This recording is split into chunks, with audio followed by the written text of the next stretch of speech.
Good evening, everyone, and thank you for joining us for our DTSC Exide Public Hybrid Meeting. Our meeting this evening is scheduled from 5:30 to 8 p.m. We would like to thank New Start Housing Corporation here in the city of Huntington Park for allowing us to use their space for tonight's Exide Public Hybrid Meeting.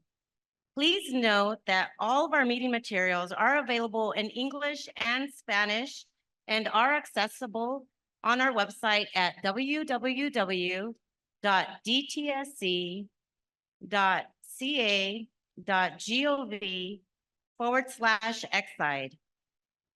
My name is Laura Castillo, and I am the Public Engagement Manager for Exide North at the California Department of Toxic Substances Control with the Office of Environmental Equity.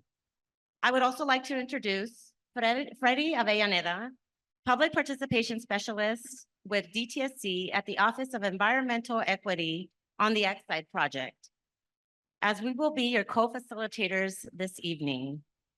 Please note that you should now be able to see our PowerPoint presentation on your screen for tonight's hybrid meeting if you are viewing online. Next slide, please. Thank you.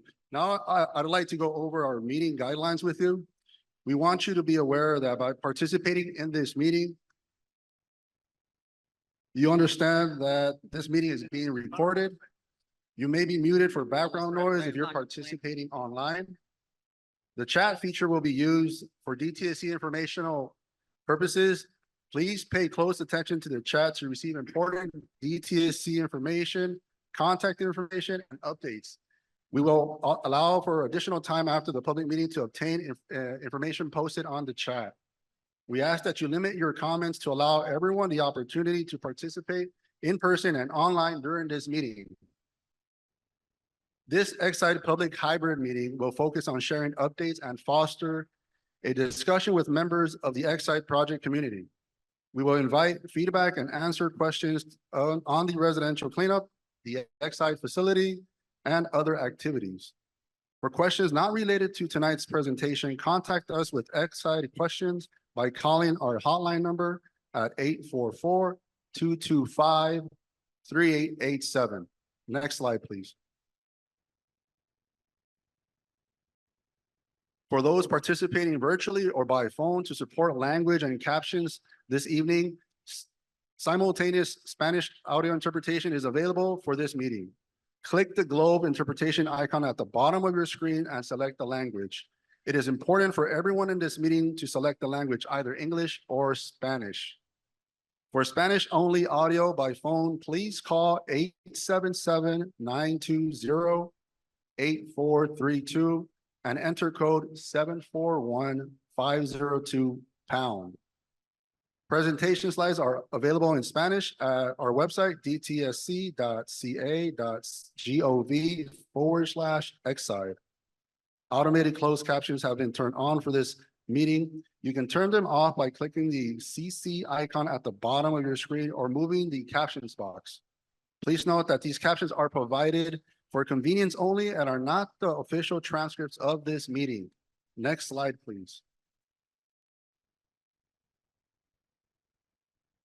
This public community meeting is being presented to you by the California Environmental Protection Agency at the Department of Toxic Substances Control, known as DTSC. Our mission is to protect California's people, communities, and environment from toxic substances, to enhance economic vitality by restoring contaminated lands, and to compel manufacturers to make safer consumer products. Next slide, please. For our agenda this evening, we will begin with opening remarks from Sterling Grant, our Deputy Director of the Office of Environmental Equity at DTSC. We will receive a welcoming remarks from Craig Schroller, Chief Deputy Director at DTSC. Then we will have a USEPA status update on the National Priorities Listing by Edwin Chip Polinelli, Assistant Director of the U.S. Environmental Protection Agency from Region 9. DTSC's branch chief, Stephen Hariri, will give an update on the launch of the Parkways cleanup for the Exide project. Next slide, please. Our DTSC meeting agenda continues. There will be an update on the Workforce for Environmental Restoration and Communities program, also known as the WERC program, from LiUNA Local 300 and Luis Carrillo's field representative, followed by James Wells of L. Everett and Associates Environmental, Inc., who will provide us with a third-party monitor update. We will also host an open forum for public comment and next steps. And lastly, we will receive closing remarks by DTSC's Chief Deputy Director, Craig Schroller. Next slide, please. Okay, now I'd like to welcome Sterling Grant, Deputy Director with the Office of Environmental Equity at the Department of Toxic Substances Control, to give opening remarks. Sterling? Thank you, Freddie. Good evening, everyone. As I have been introduced as the Deputy Director of the Office of Environmental Equity, and what that means in DTSC is that my unit, including many of the folks in this room, have the responsibility for our environmental justice programs, for our public participation, designing meetings just like the one tonight, and for tribal affairs. And we do this because we care about having your voices in the process. We try to design an opportunity for us to all come together and listen and learn from each other, so we can share information with you, and then we can hear from you, the community members who live here, who have the experiences here, as to what is going on. It's been several months since we've had a meeting. We were in this pattern of having meetings every few months, and then we got involved with a lot of work and a lot of things had to happen. And so tonight you're going to hear about all those things that have been happening in the last several months. Laura outlined some of them, the WERC program, information with the Parkways. So we have a lot of information we want to share that shows that the progress of the project is moving forward. May not be moving as fast as some of us would like, but it is moving forward, and it's moving forward because all of you have helped us design a good way, a good path. We come to the community to inform you, as I said, but also to collaborate with you. We do this in these types of large forums. We also meet with a group of people, of community leaders, called the Exide Technical Advanced Advisory Group. And we also meet with a smaller group of community and leaders called the Working Group. And we're doing this because we're trying to rectify a historical wrong that was done to this community and many other communities like it, where activities were done, citing, land use decisions, all of this was made without your community voice, your collective community voice. And so today we're here to include you in the decision-making process, to give you the same information that we have as we make decisions about how this work goes forward, and not make the decisions for you, but to make the decisions with you.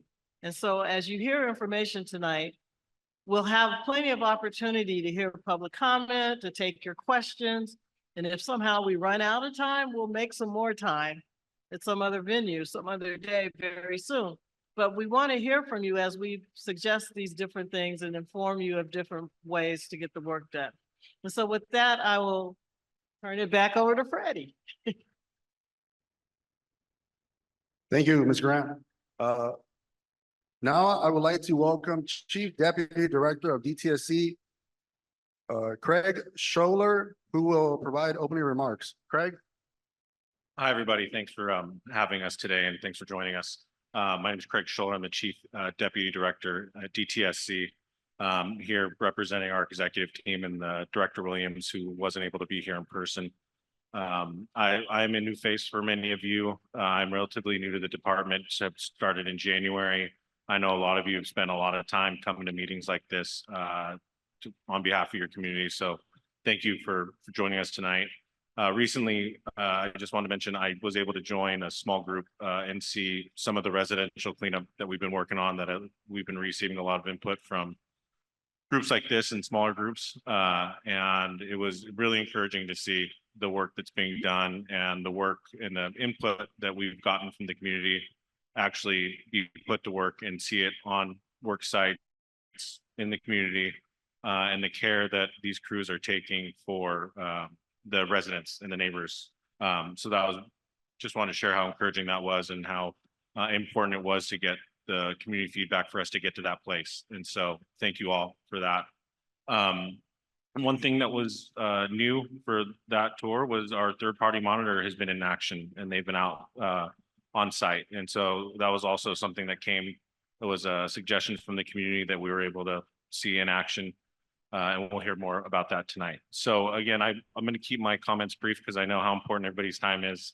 And we appreciate the continued time from everybody on this. And I'm not sure if I'm turning it back to Freddie or I'm turning it back to Sterling. So thank you, everybody. I'm sorry, I was remiss. I do want to let you know as a community that there are members of staff here that are here representing your elected officials. And so we have staff from Senator Lena Gonzalez's office available here this evening and available to you. That's Vanessa and Oscar. And we have staff from Alameda County, I'm sorry, Los Angeles County Supervisor, and that's Joel.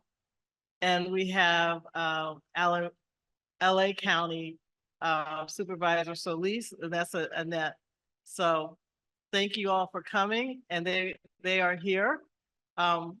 One stood up. Maybe all of you can stand up so if people have questions later, they'll know who you are.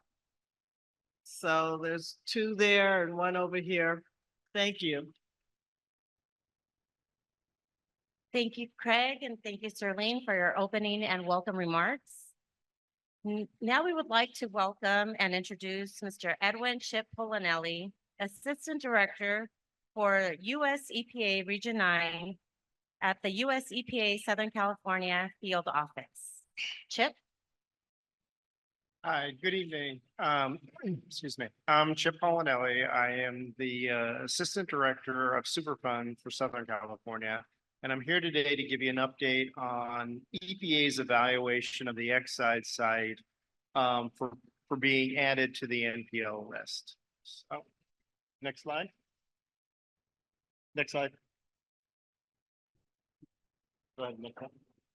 I just want to start with an overview of what I'll be talking about. So I'm going to give an update on the Superfund program, the NPL listing timeline, the listing process and how the community can be involved in that, as well as the Superfund process as itself.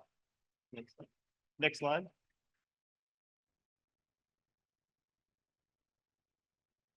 Next slide.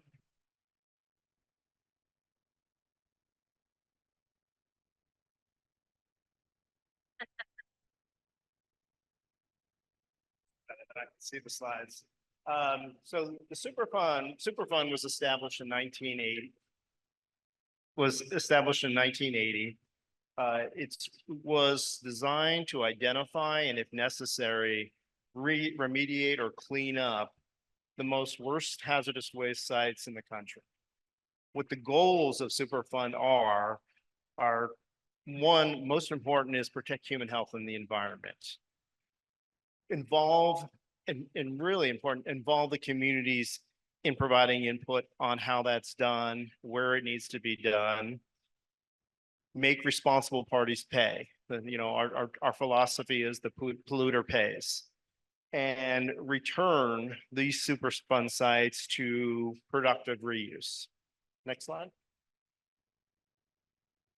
So where we are in the timeline for the potential listing of Exide on the NPL is, I'll go through briefly what we've accomplished so far. So in July 1st, 2022, the state of California asked EPA to evaluate the site to be added to the NPL list. Since then, we have completed a preliminary assessment report We just recently issued in June the site inspection report.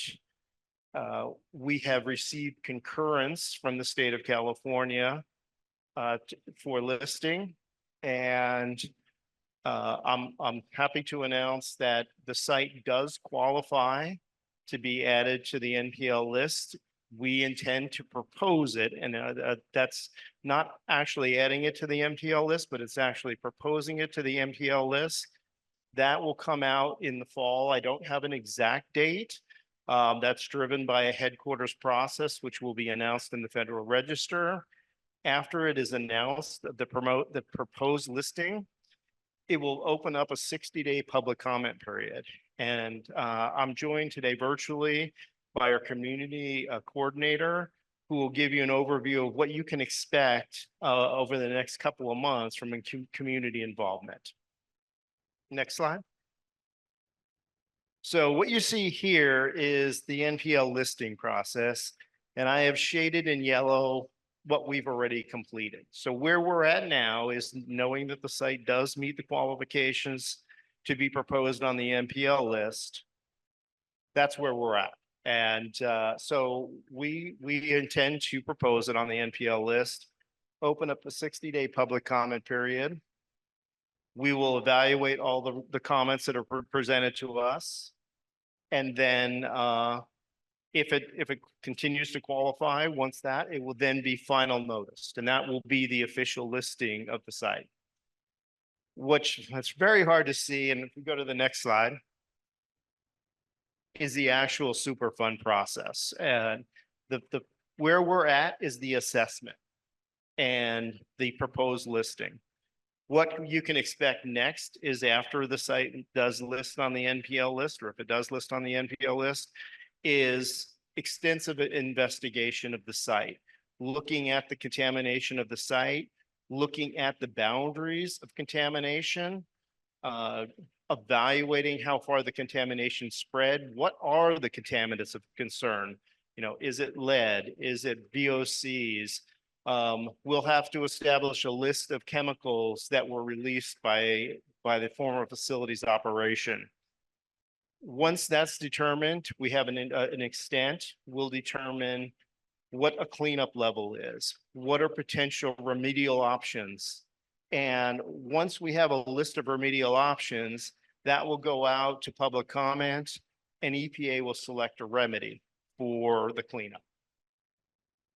And then we will continue on. The next step is the cleanup, and then reuse.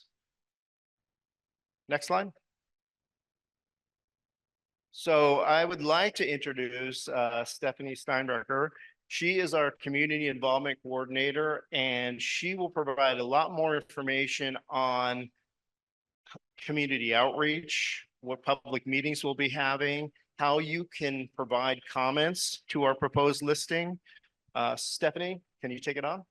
Sure. Thanks, Chip. Hi, everyone. Yes, my name is Stephanie Steinbrecher. I am a community involvement coordinator with the U.S. Environmental Protection Agency. So basically what that means is my job is to be a point of contact between you all on this call and the technical Superfund staff like Chip and others at EPA. And generally, the goal of community involvement at EPA for the Superfund program is to advocate and strengthen meaningful community participation during the Superfund process. So as Chip just mentioned, at Exide, we are at the first step of that process, which is proposing that the facility is added to the national priorities list to become a Superfund site. And as EPA has determined that the site is eligible, we're now going to propose that it's added this coming fall. And as Chip mentioned, that will open a 60-day public comment period. This is really important. It means that you will all have an opportunity to share your comments with EPA as the agency decides whether to officially make Exide a Superfund site, which allows us to spend federal dollars to potentially clean it up. And I want to emphasize that this is really important, and EPA does want to hear from you during this period. And this is a really crucial opening for you to let your voices be heard. And that you can, if you submit a public comment, expect to hear from EPA, as we do need to respond to every comment that is submitted. So we will be posting, let me get this in the chat. updates about this process on the EPA website that's devoted to the Exide site. I just dropped that link in the chat for those of you who are joining via Zoom. I can also let you know that we will be emailing and sending physical mailers to the community that is around the facility to note when this public comment period is officially open. These communications will direct people to our website, which I just linked in the chat, so that everyone has the same information about the specifics of submitting public comments. We will also be hosting a virtual information session soon after the public comment period opens to walk through the process of how to submit public comments, and more information about that will be posted on our website and is forthcoming once we have final dates. So that's basically what you can expect to hear in the near term. And again, just want to emphasize that we really appreciate the opportunity to engage with you. I think we know that this community has been through a lot already, and we're coming in after a lot of work has already been done. So yes, I think at this point in time, we just really want to hear from you and let you know that the door is open. My contact information is on these slides, but I will also drop it in the chat. I think that's it for me, Chip. Thank you, Stephanie.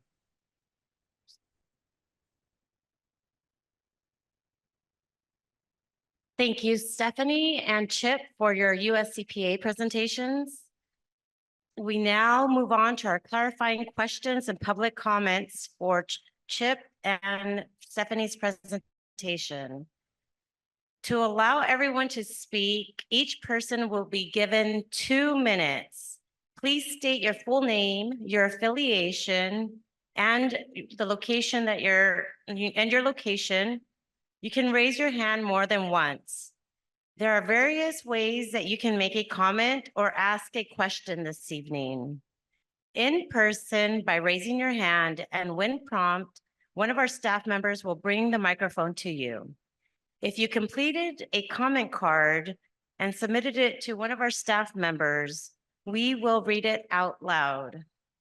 If you're participating on Zoom, you can use the raise hand feature at the bottom of your screen, and then you will be invited to unmute your audio when it's your turn to speak. If you are on your phone, you can press *9 to join the phone queue. I will say the last 3 digits of your phone number when it's your turn to speak. You can then press *6 to unmute your line. If you called in on our Spanish bridge line and would like to ask a question, notify our Spanish translator. Our Spanish translator will be available to translate your questions and comments. Okay. So do we have any in-person questions or comments? Oh.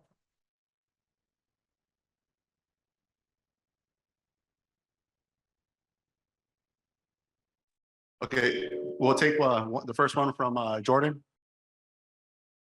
Hi. I'm Janet Scully from LA County Public Health. Just a quick clarifying question. The 60-day comment period opens before a final decision is made? That is correct. So the 60-day public comment period opens up the day that the proposed listing comes out in the Federal Register.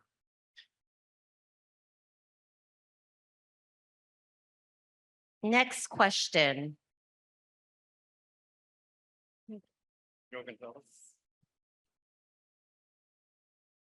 Okay, Ms. Rania Sapti.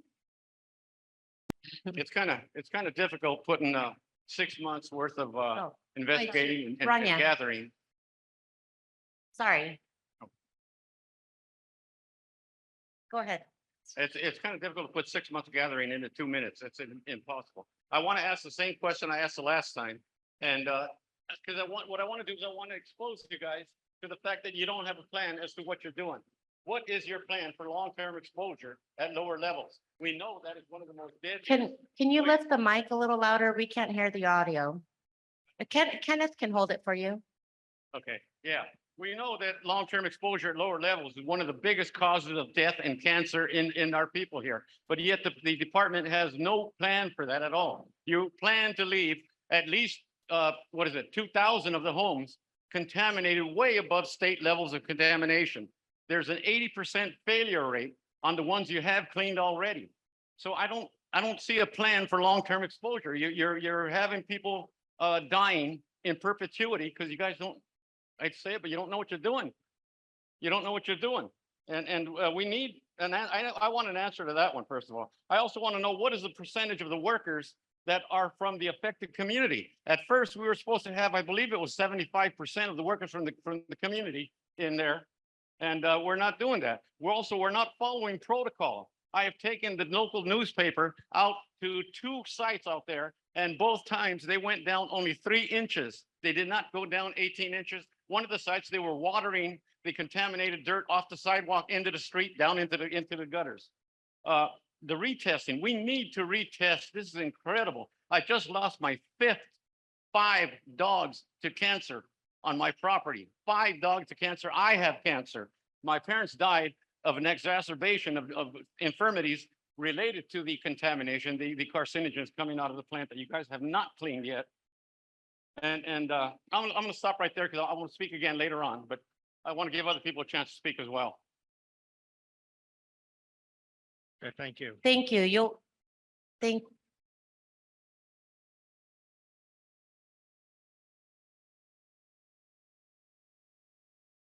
Sure. Clarifying. Yes. So these questions are focused for Mr. Chip Colanelli and Stephanie. This section, we will have other sections for after each presentation. And at the end, towards the end of our presentation, we will have open forum where we will have public comment, and we will also discuss next steps. So we have about 45 minutes towards the end of the presentation for others. But if you have clarifying questions for the USEPA National Priorities Listing, this is a time to raise your hand and ask those questions. I'm sorry?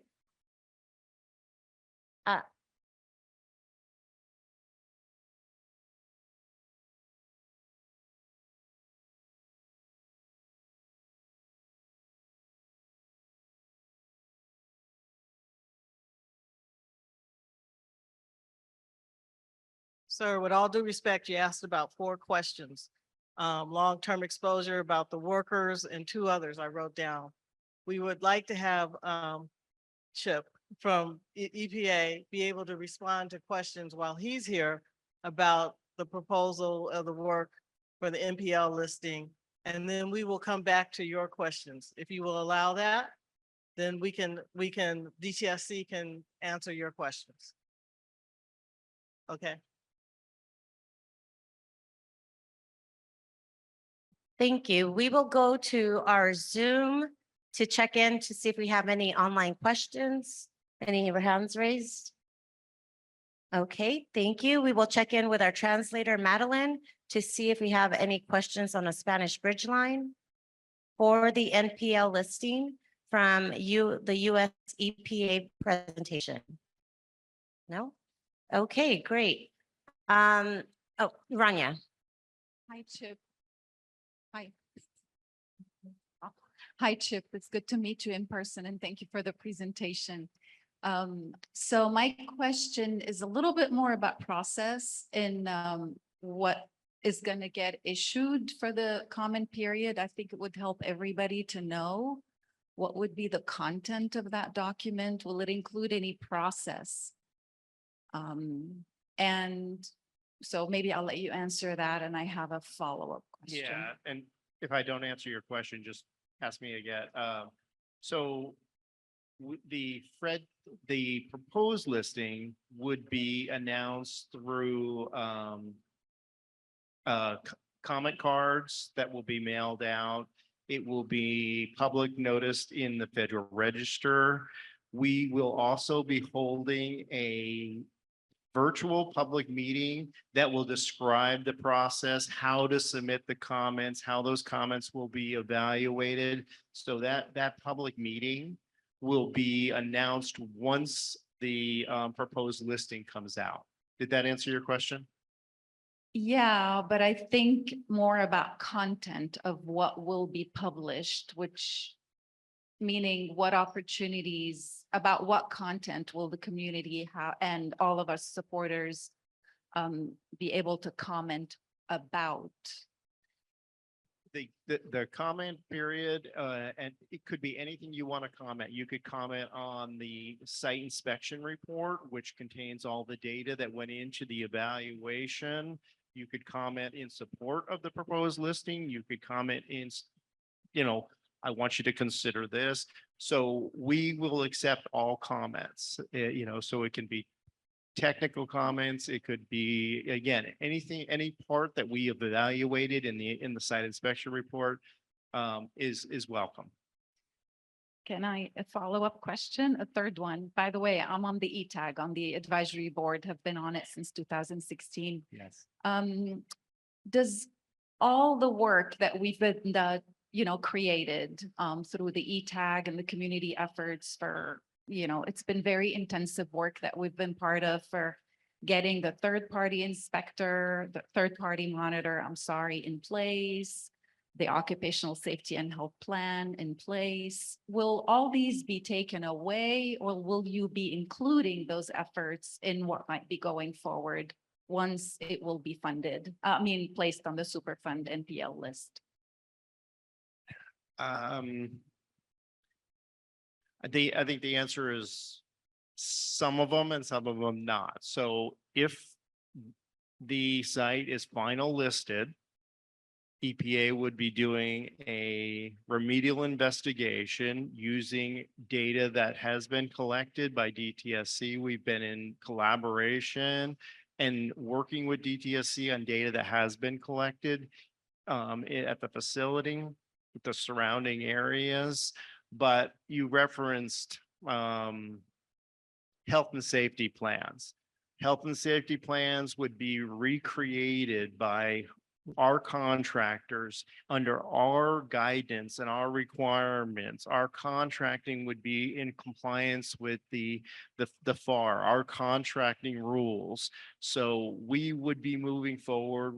If the remedy is selected or what remedy is selected, we would have work plans, we'd have quality assurance plans, health and safety plans. All those would be redeveloped by EPA using EPA protocol.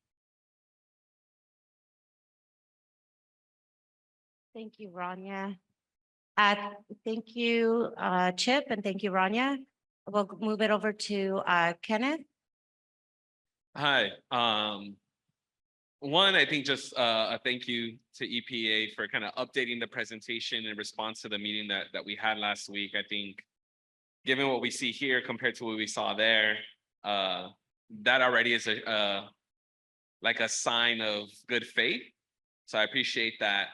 I think I want to lift up what Joe brought up because I don't want it to be lost, right? Because Joe's been coming to any public meeting that happens for years.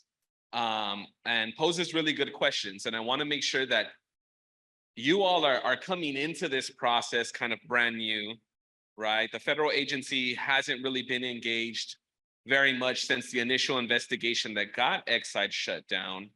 And so I think what I want to impress on you all is that we're not seeing you separately and distinct from the existing cleanup.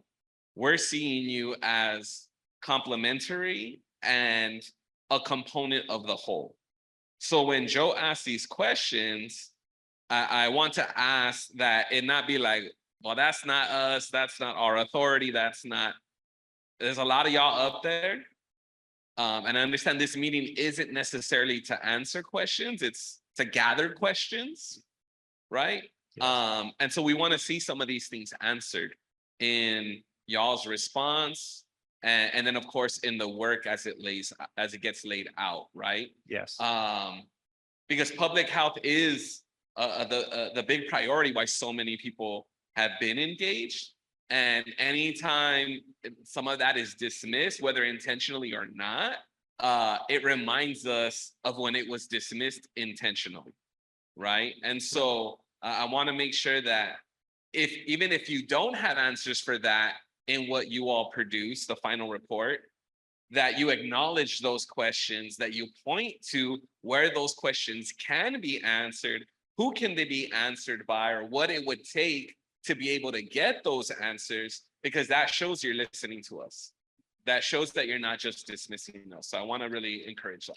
No, and I appreciate that comment. And I did hear Joe's comment, and I can assure you, if the site lists, we go into the remedial investigation, there's a lot of aspects. We assess human health, long-term exposure, short-term exposure, the conceptual site model that goes into what are the pathways at which the compounds we're evaluating is absorbed by the body, or how you breathe it in. So, Joe, I did hear your comment, and from an EPA perspective, I can't answer that because the site is only being proposed. But we will hear that comment, and if the site is listed, there's many aspects of evaluating risk, health, and cleanup technologies to address it. So thank you for reiterating that, and I do acknowledge we heard your comment.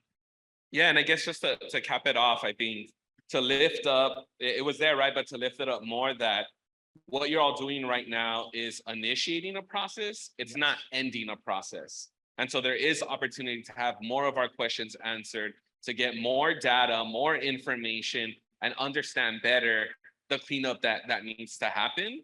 And especially there's a lot of workers here tonight, right? So it's off top, this isn't going to mean less cleanup, right? In the case that the contamination calls for it, it's going to be more cleanup. It's going to be more work for y'all. And so I want to make sure that that's clear, because I'm not sure if that was clear enough in the presentation. Yeah, thank you.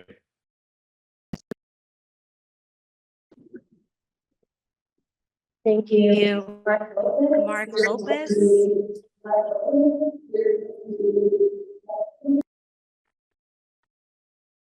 Sorry. Thank you, Mark Lopez and Chip. We are going to turn it over to the online. We have Ms. Tejeda on the line. Ms. Tejeda, we will unmute you and allow you to speak at the moment. Ms. Tejeda?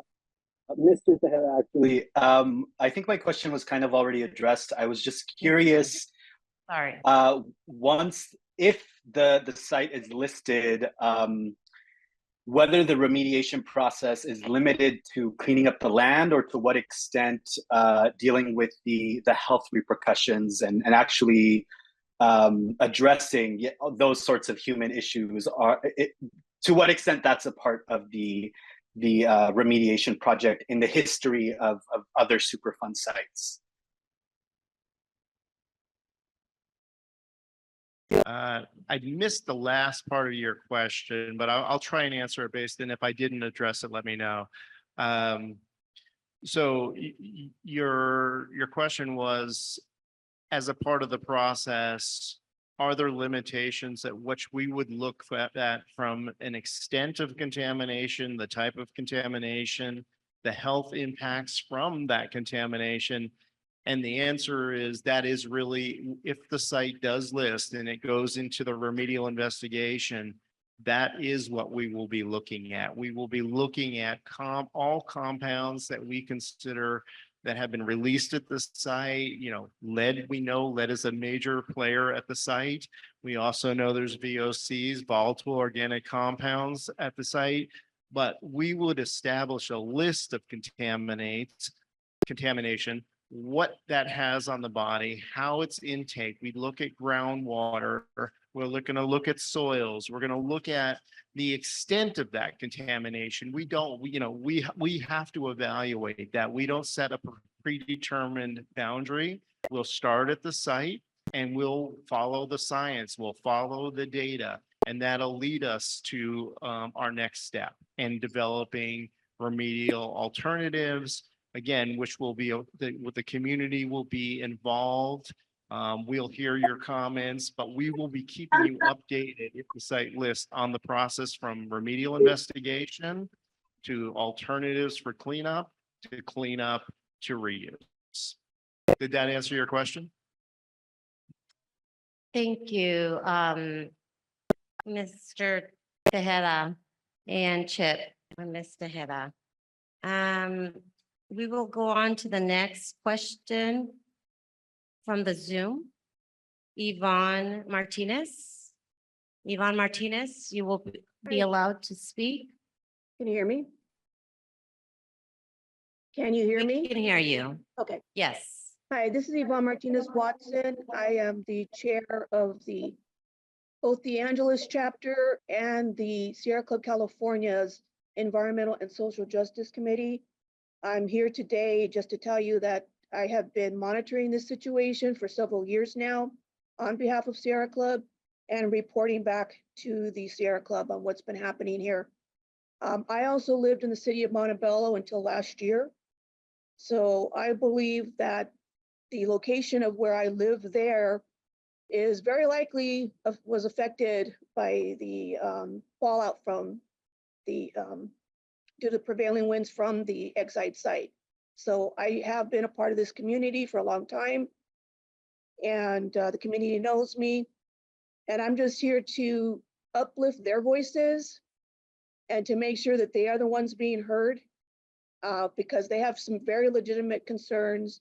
I have witnessed all of this. I have witnessed the way they've been treated by DTSC, and they have been treated very badly. So whatever decisions you make on remediation for this site, it must include the affected communities around the site, not just the site itself, because they're the ones who have been treated very badly.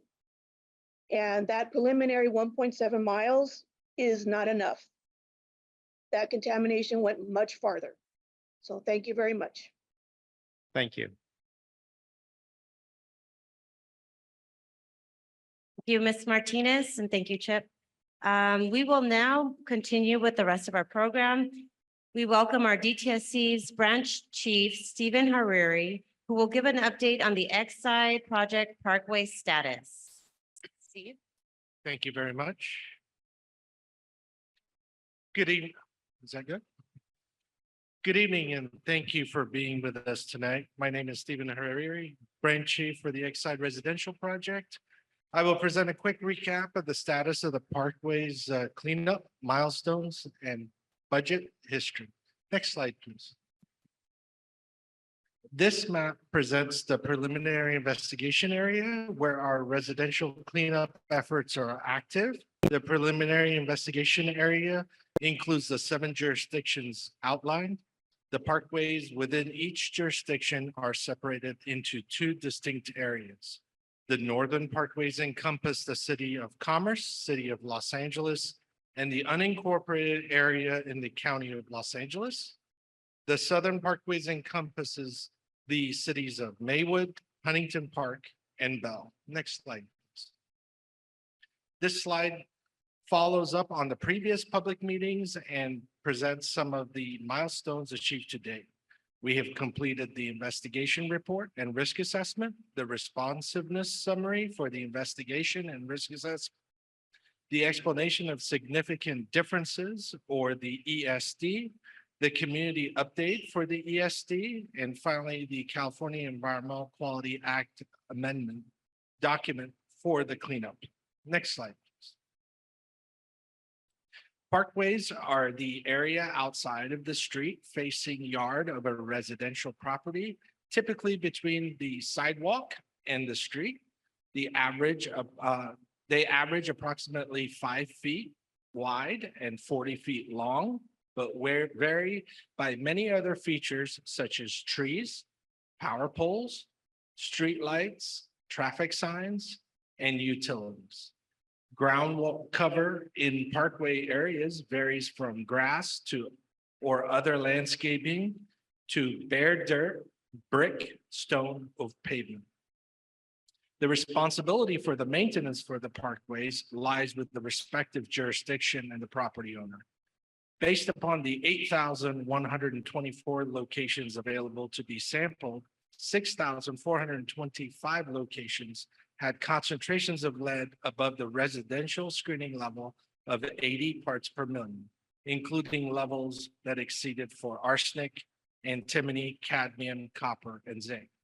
The same residential screening level of 80 parts per million for lead and other metals for the parkways will be employed for the cleanup. Next slide, please. This slide presents the project metrics. We have sampled 8,124 parkway locations with 6,425 to clean up. We anticipate a total of 10 to 15 active crews in the field. There are 796 sub-blocks in the north and 429 sub-blocks in the south of the preliminary investigation area to clean up.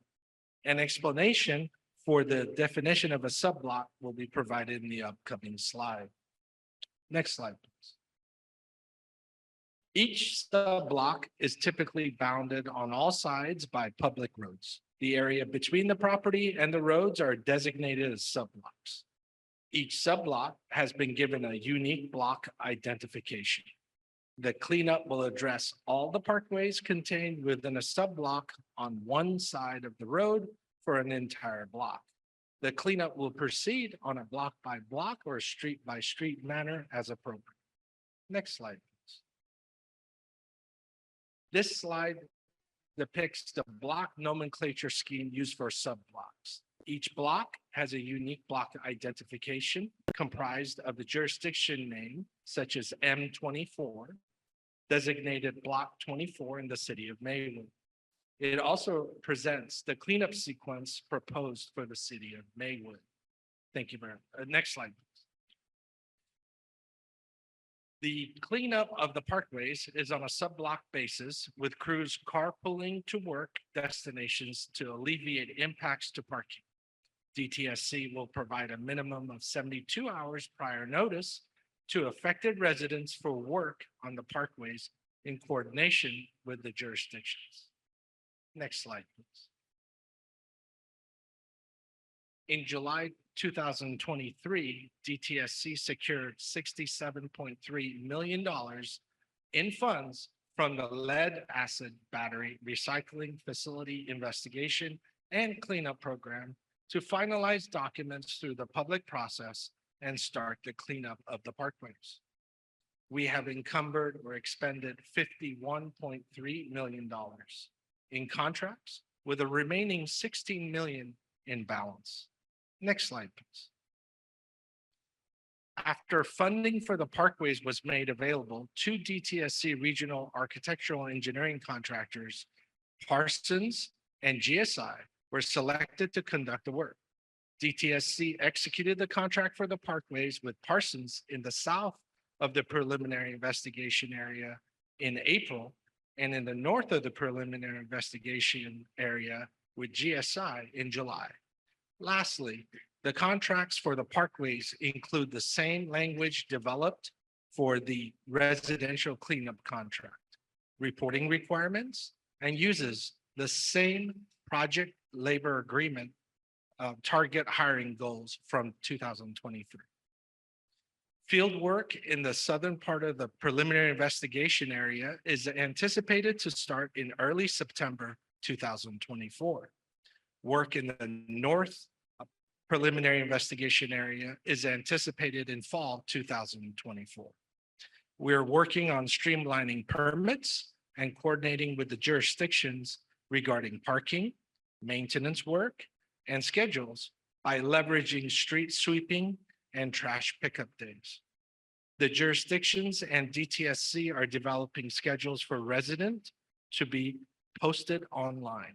Each jurisdiction will have their own specific coordinated schedule. We will issue start work notices in close coordination with each jurisdiction. Also, field work notices will be posted on each street within the line of sight 72 hours prior to work starting on a block or street. Next slide, please. As always, I would like to thank all the residents that have signed up for the cleanup and welcome us in their homes. We would like to also thank all the jurisdictions who are working with us on the upcoming cleanup of the parkways. We're also very grateful to all the field workers who managed to keep this project going every day. For those field workers who are attending this meeting, please extend our sincere gratitude and thanks to your colleagues. We look forward to your patience and cooperation with the cleanup of the parkways in the coming months. Thank you for being with us tonight and attending this meeting. Back to you.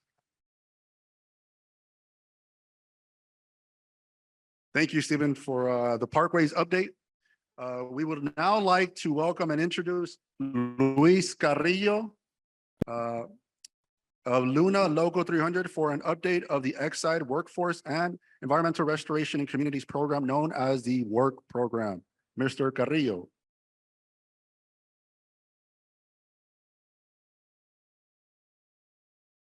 You want to go up there? Good, yeah? We're up there. All right, good. Good afternoon, everybody. My name is Luis Carrillo. I am the field rep for LiUNA Local 300. On behalf of Mr. Sergio Rascon, who couldn't be here today, I want to thank you all for putting this event together. I want to thank everybody that's participated in making this happen, all the community leaders, agencies, everybody involved. Quick update for us is, we continue to work with the community, highly involved individuals that have wanted to participate on this project. We recently graduated 18 brand new community workers that are going to be starting on this Parkways part of the project. We also continue to work with the existing work graduates that have worked on previous phases, and we're trying to get back out to this site. These guys that have gone through the work program at one point or another have gone through a tremendous amount of training to get to this project. So if I can just get everybody that has recently graduated or has done so in the past to stand up, I want to make sure that these guys get recognized for the work that they're doing.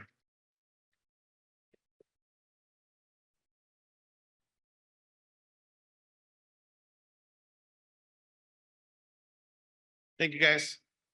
Really appreciate it. So we're going to continue to work with everybody. We're going to wait for a new dispatch request to go out and be able to get all these workers out on the sites as soon as we can to get this soil remediated.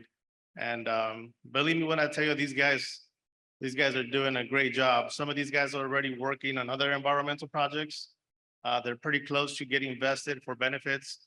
So they're already experiencing what it is to be a union member and be able to participate in projects like this that are huge for the community. So thank you, guys. Okay, thank you, Mr. Carrillo. Now let's move on to clarify. Next slide, please. Now let's move on to clarifying questions and public comments regarding the WERC program for Mr. Carrillo. Please remember that you will be given 2 minutes to allow everyone an opportunity to speak. You can raise your hand more than once.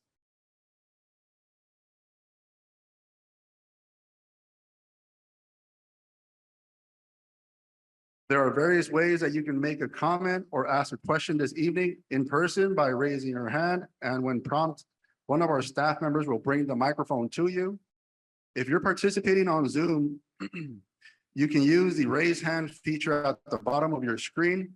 You will be invited to unmute your audio when it's your turn to speak. If you are on the phone, you can press *9 to join the phone queue. I will say the last 3 digits of your phone number when it's your turn to speak. You can then press *6 to unmute your line. If you called in on our Spanish bridge line and would like to ask a question, notify our Spanish translator. Our translator will be available to translate your question and comment. Lastly, you can make and complete a comment card and submit it to any DTSC staff member walking around with a name badge. Thank you. So we'll start our session of questions. First, folks who are here, please raise your hand, and one of our kind folks will walk up to you. Jordan? So I would also like to add that this is the opportunity to ask questions for the Parkways presentation as well as the WERC program. Hello. Thank you. Hi, yes, my name is Stephanie Dillard. I've been a part of the process for over 9 years.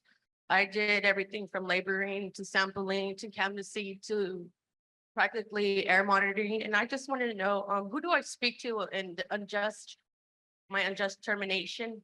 I'm being targeted by individuals that I have reported on them about contaminating areas.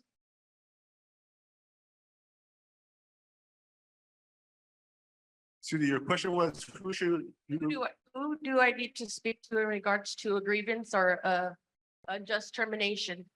Oh, Mr. Creel, would you like to take that question? Sure. Just, Hi, Stephanie, how are you? Hello. So pretty much, I think I'm happy to have, this I'm not a discussion with part you. of the logo anymore. 'Cause Sorry? I'm not a part of the logo anymore. My contractor took me off of it a long time ago. Okay. So now I don't know which way do I go to? Because I thought I was have to report to a DTSC member, because that's what we used to do Uh, back in the days, was report it to a DTSC member and they give us a follow-up of what we do next. Okay. I'd be happy to talk to you after, or have a little side conversation with you, get So more there's no information. but- DTS person that I need to speak to in regards to this? Because it has to do with contaminations also, so that's why I'm just. Okay. any other questions? I'm sorry, I think Mr. Creel would be the only one to answer that question. Yeah, I mean, I think she's stating the fact that she's no longer with a local. Oh, I see. At one point she was, she's no longer a member. So her question is, can she speak to somebody with DTSC regarding her concerns?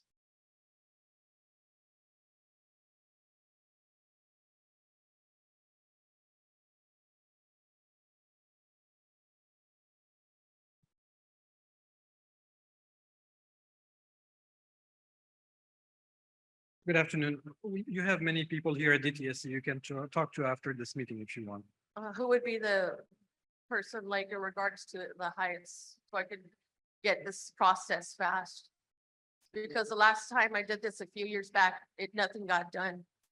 It continued to be processed and I've been emailed multiple people and nobody has ever got back to me with this incidents.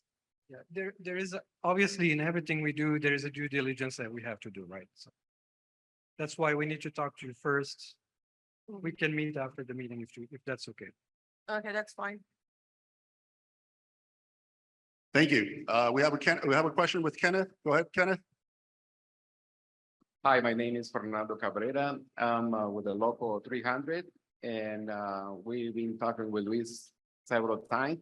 But my question is, how many groups gonna be for the Parkways? My understanding is going to be 3 to 5 groups. 3 or 5 groups, or how many people? Usually about 5 per group, so we're 15 to 20 guys, I think. Altogether, laborers, maybe 15 in total, because you gotta include the operators as well, so that's what again, this is just the starting phase of this, so overall total, I couldn't tell you how many they're gonna have, once they get going and fully staffed. Okay, the thing is, a lot of all folks were workers from the community. Basically, they waiting for a spot to be in the project for the Parkways. So how do you handle that list, or because I feel like it's a little bit confusion because DTSC line up a list and also local 300 line up another list by the zip code, correct? Who I'm wrong? Correct, yeah, the PLA has certain percentages listed, so we have to abide by those percentages. Anybody that needs to get dispatched to the site goes off of either a local hire, a new environmental worker, a work graduate. So everything is tracked by Parsons or whoever happens to be the CM and DTSC. So we keep up with those percentages without going out of those boundaries of the local hire percentage or the new community worker percentage or existing work graduate percentage. So it's all driven by percentages. How many local 300 members are with another company besides AIS, Power One, Rebel? And like, for example, the person who's go and set up the monitors, they are part of the local 300? No, Why is not? that is not part of, we don't cover that scope of work. So the people that are doing the labor scope of work is who is dispatched. So since we don't do air monitoring, we don't cover those individuals. They're not part of our local. So my point is for DTSC, I will say, my vision was supposed to all those, I would say, position should be for employees, I mean, for the members of the community who is living in 1.7 mile. And I think there will be, for the future contracts, they will be much better to be part of Local 300 and be from the local community. I would appreciate to see that because a lot of co-workers waiting for a position to have it. And I hear that it's a rumor, but it says somebody just pointed out from somewhere and just jump into the project and they don't give it a priority. So I think has to be considered if you are good, loyal, and have a passion for this cleanup, because we cannot take for less. And this project has to be finished with integrity and cleanup. And thank you to all the supervisors and all the employers that are here present. And it's awesome job, but we have some areas to work on it. Thank you. I could probably clarify some of the points for Fernando. Fernando, thank you for the question. Currently, we have 20 crews. 20 crews means 500 people working in the field. The PLA tracks these people in the field. We don't necessarily track the monitors, and I think that was clarified by Luis earlier, because they're not part of the PLA. That doesn't mean we can't look at it separately, right? The Parkway will add, for now, about 5 crews. Do the math, that's 25 people that are added. We're also aiming at adding, and this is news, adding 5 crews on the residential as early as September. So there is going to be a big wave of hiring. And this is my opportunity to ask the workers, especially the new work graduates, to reach out to the union as early as possible so you can be dispatched. Yeah, I think those numbers were important to mention. As far as the PLA, we have put all the information online. I don't have the numbers with me, but I can tell you that there are 3 independent ways to verify those numbers. The union is checking before dispatching, the contractor is checking independently, and we are also checking at the level where the invoices are hitting the books. So we are not taking the numbers and running them. We are checking every number that we have, along, like I said, with the 2 independent reviews. And right now, we are exceeding the PLA requirements. And we'll keep doing this work. Thank you guys. Before we move on to questions from our online folks, I think Kenneth has one more question from our audience member. Okay. Hi, my name is Vanessa Bautista with Office Senator Lina Gonzalez, and my question is either for DTSC or USEPA. Will DTSC and the EPA use the same toxicity criteria to determine its levels of contamination? From what I've read online, it seems like each agency has different levels of what's acceptable. It seems like DTSC or the state of California has a slightly more stringent levels of toxicity compared to the federal EPA. So once it does become a Superfund site, with I guess what criteria would be determined the highest levels of toxicity? Thank you for that question. Go ahead, Chip. If I think I heard your question right, is what levels or what cleanup levels and what toxicity would be used if EPA lists Exide on the NPL? And that's right now, that's too early to tell. What we will do is a part of the remedial investigation. We will look at the compounds of concern, of course, whether it's lead, whether it's volatile organics, look at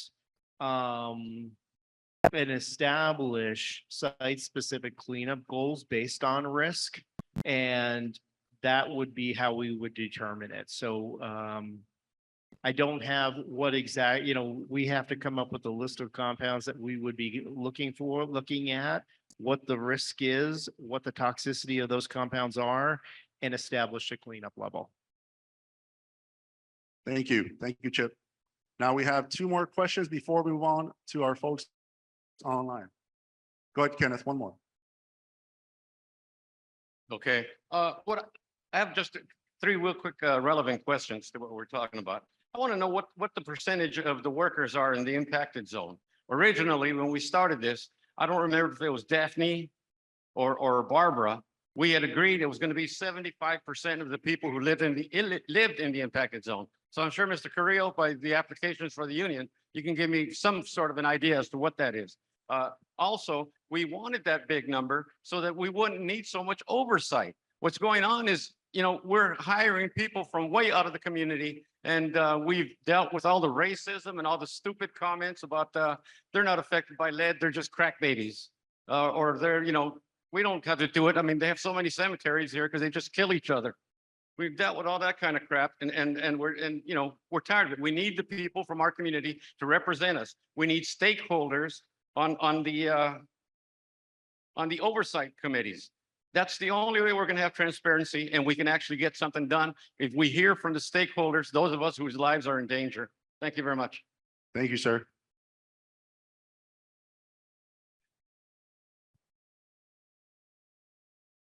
Yeah, well, thank you, Joe, for the questions. I would like to acknowledge your question and probably also highlight the great work that has been done by the working group. We have not spoken about that. These are E-type members that volunteered their time twice a month and helped the processes we have, including having a third-party inspector, and we have that. And I didn't want to speak out of turn or even respond to the question originally because Jim Wells, who represents the third-party monitor, is going to speak about what they have observed and report on. I'll leave it at that. I think there is a lot. The list is long. For those who don't know, there is also a major improvement in health and safety. We are now using the new regulation that they're not even approved. We have them on the ground. We are making sure that they're enforced. And those are only two examples out of many. So I didn't want to basically just ignore it, and I want to acknowledge the work that has been done by the working group. Thank you. Thank you, Mehdi. Okay, well, we're going to move on to Jordan. Chip, just to follow up, isn't the federal soil acceptable level just been lowered by federal EPA to be equivalent to the one of Cal EPA? So, For lead. yeah, so recently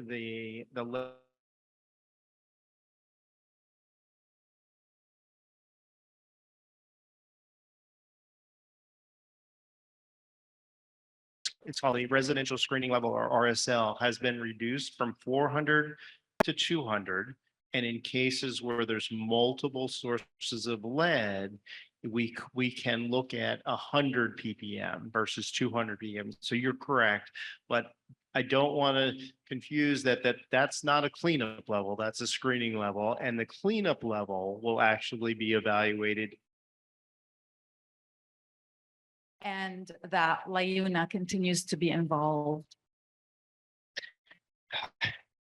I can't really speak to that because that's so far down in the process right now. We're in, we haven't started, but I can tell you is we have federal requirements for contracting. And I would prefer to have someone in our contracting department describe the relationship or the hiring practices that we put in our contracts, because I'm not, the expert on it. But I in the process, we could definitely have someone from contracts talk about that. Thank you, Chip. Thank you, ma'am. Just a quick comment. Go ahead. We would love nothing but to participate with this. We've shown how dedicated we are from the beginning. Since the first work program that we graduated to the most recent one, all the members that we've had work as part of this cleanup. We've had members that cleaned up their own homes, that just kind of goes to show. But Joe, to answer your question, I don't have a percentage on how many local people we have here. But I don't know, who's been working on the site? Can I get show of hands? And who's going to be working on the site? So feel free to walk up to any of these members.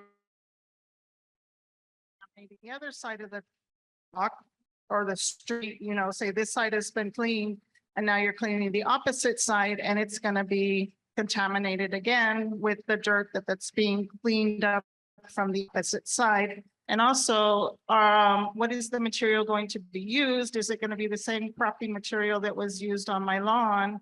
And am I going to end up with the same results of the uneven dippy do lawn that some of our yards, we've got sunken areas and we've also got big brown holes. Have the same bait and switch where we're not going to get the same quality and we're going to end up with something worse. The DTSC is just waiting for us all to die anyway, so it'll just go away. That's it. Thank you. Well, thank you so much. I appreciate your concerns. And it's normal to be concerned when you don't have the information. So we're here to respond. And I can tell you that the work that's going to be done in the Parkway will exactly mimic what we're doing on the residential with the new health and safety protocol. That includes the air monitoring. So we want to make sure that, like you said, there are no particles that are leaving one side being excavated to the other. We are going to have the air monitors in place. We're going to have the third-party inspectors or monitors also verifying what we are doing, ensuring that we are in compliance with both health and safety and all the documents that we're using for this work.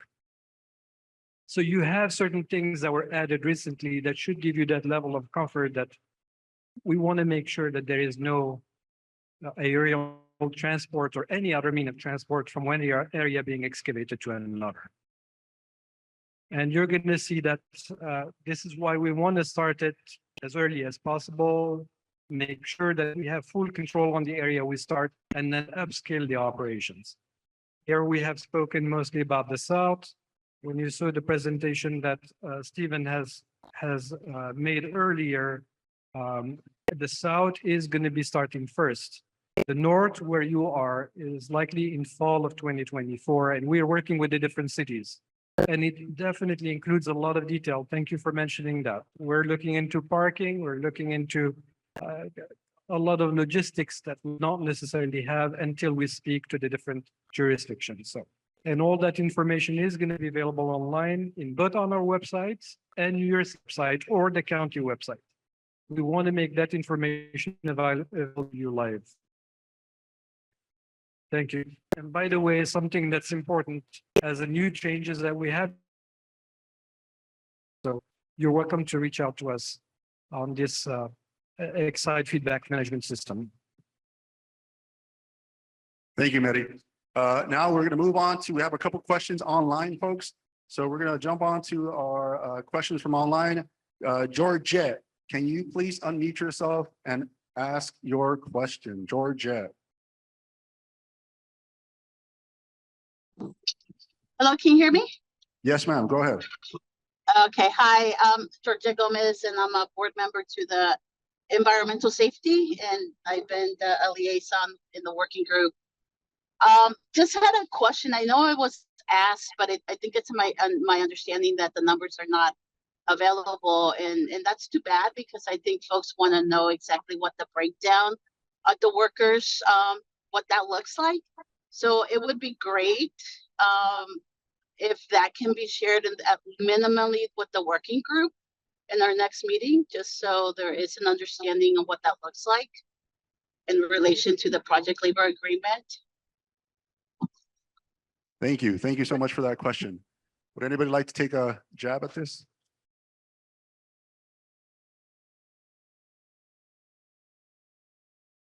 Would you mind asking that question one more time, Georgette?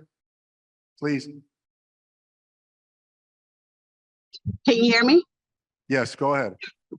Yeah, no, I was just stating in relation to the project labor agreement that was tied to this cleanup. It seems like there are some questions that have been asked already by the community and the numbers are not available, or they're not at least available right now. But I think folks want to know what the breakdown of the employees that are cleaning up, what that looks like in relation to that agreement. And if that information is available, I think it would be great to hear it. But if it's not, I think it's important minimally to share it at the working group meeting.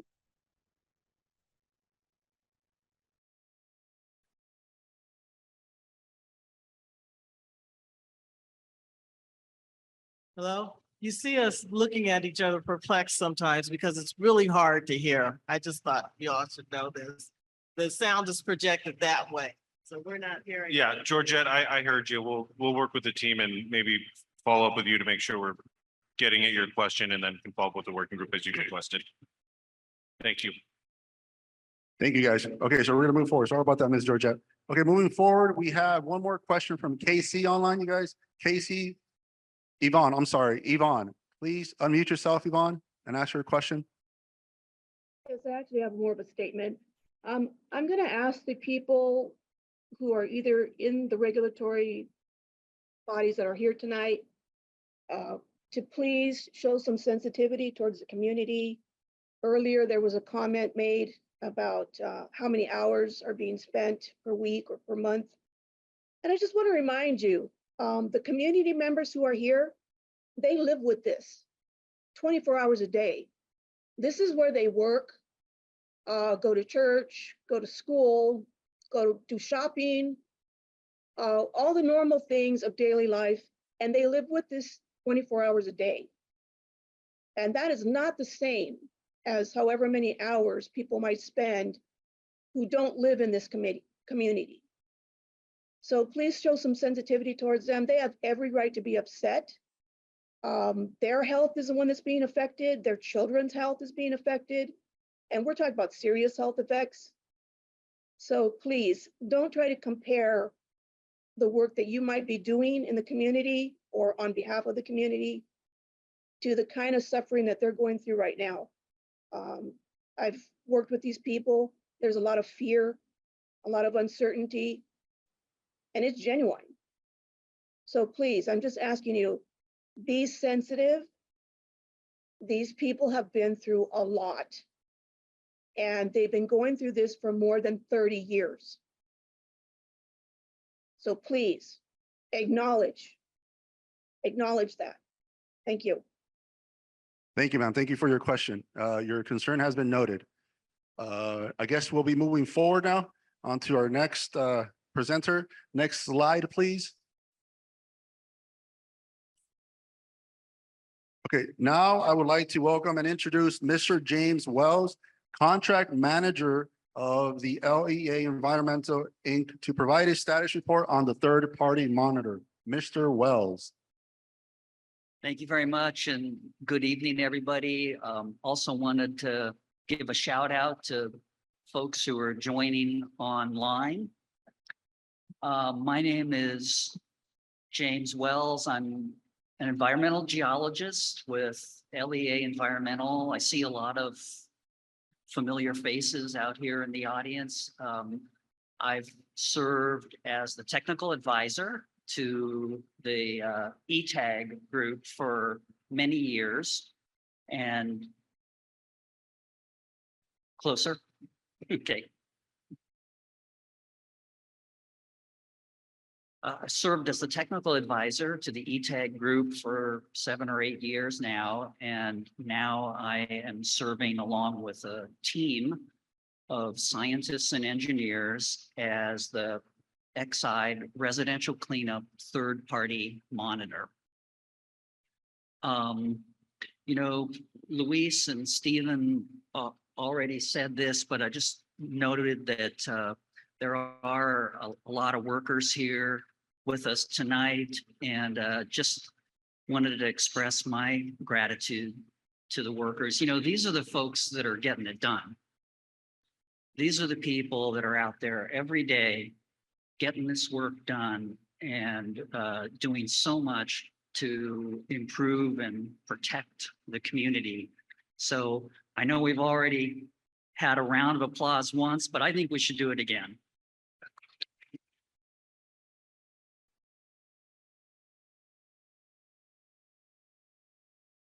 Next slide, please. And next slide, please. So this is the third-party monitor program is a program that was recommended by ETAG last year. And DTSC agreed to implement this program with the new contract that's up and running this year. So this is really our first chance to report back to you on how things are going and what this is all about. So if we could just go on to the next slide, please.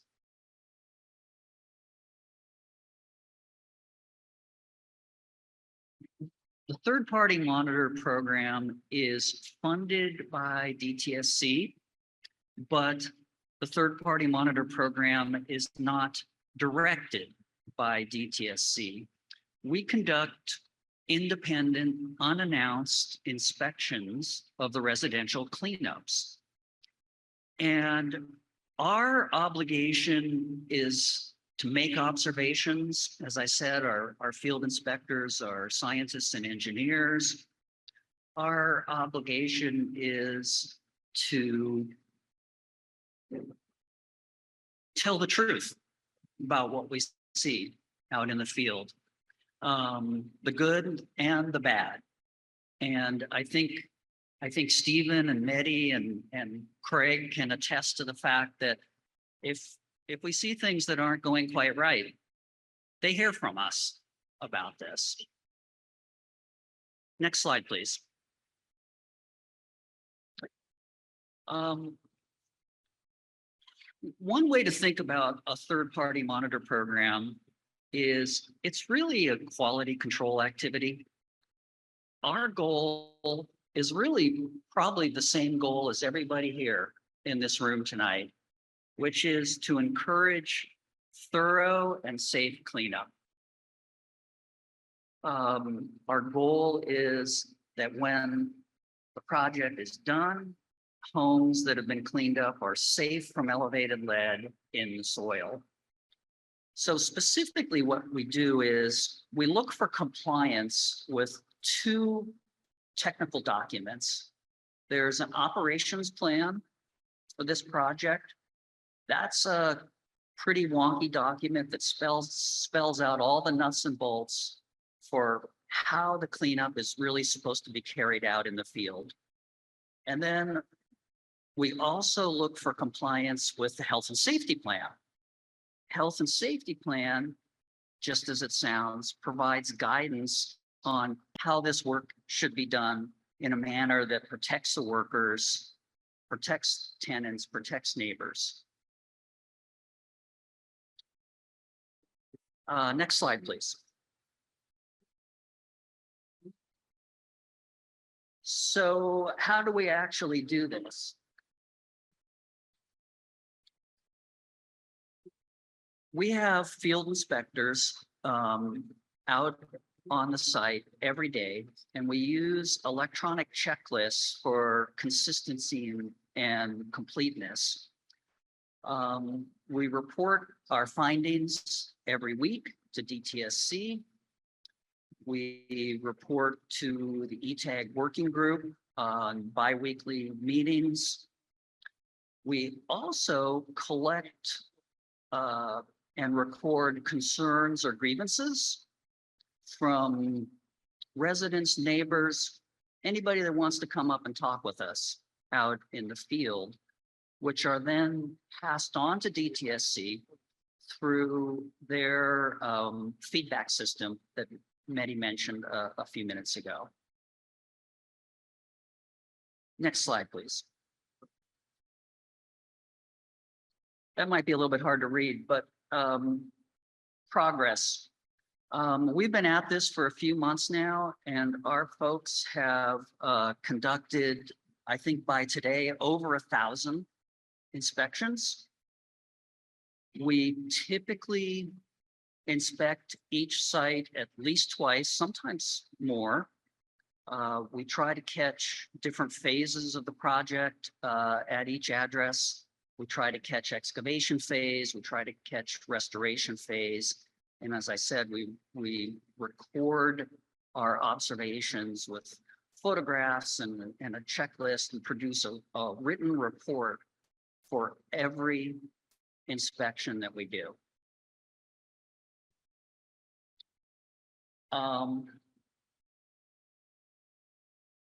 How are we doing? You know, no project of this size and complexity is ever going to be, we're never going to pull off perfection.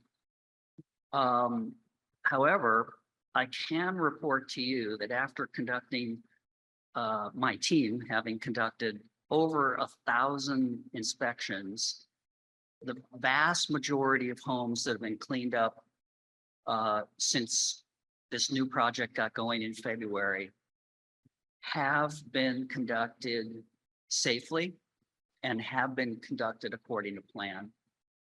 So the vast majority of the work that's been done that we've been able to observe has been according to plan. When we do find recurring non-compliance issues, these are reported back to DTSC. And we have an interactive program where we brainstorm methods for trying to solve those problems. Next slide, please. So what do I mean by the vast majority of the projects are going well? The home cleanups are going well. We have 3 inspectors out in the field pretty much every day. We conduct 40 to 50 inspections every week. There's about 80 things that we look at each home. So if you want to do the math, there's something like 3,700 discrete observations or inspections that we would make every week on average. And we did a little bit of statistics on our findings. In April, we found the compliance rate was 98% on those observations. In July, the compliance rate was 98.5%. So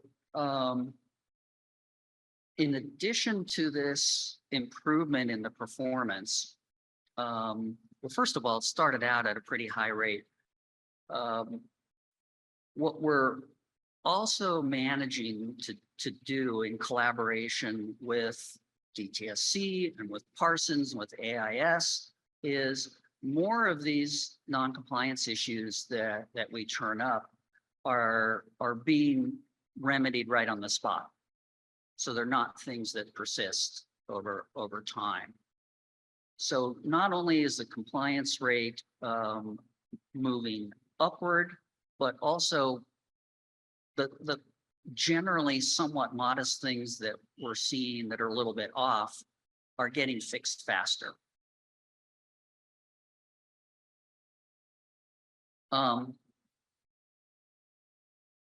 Over these first few months, we started this program from scratch. We didn't really have a playbook for how this was supposed to look. So we've ironed out a lot of operational issues over the last couple months.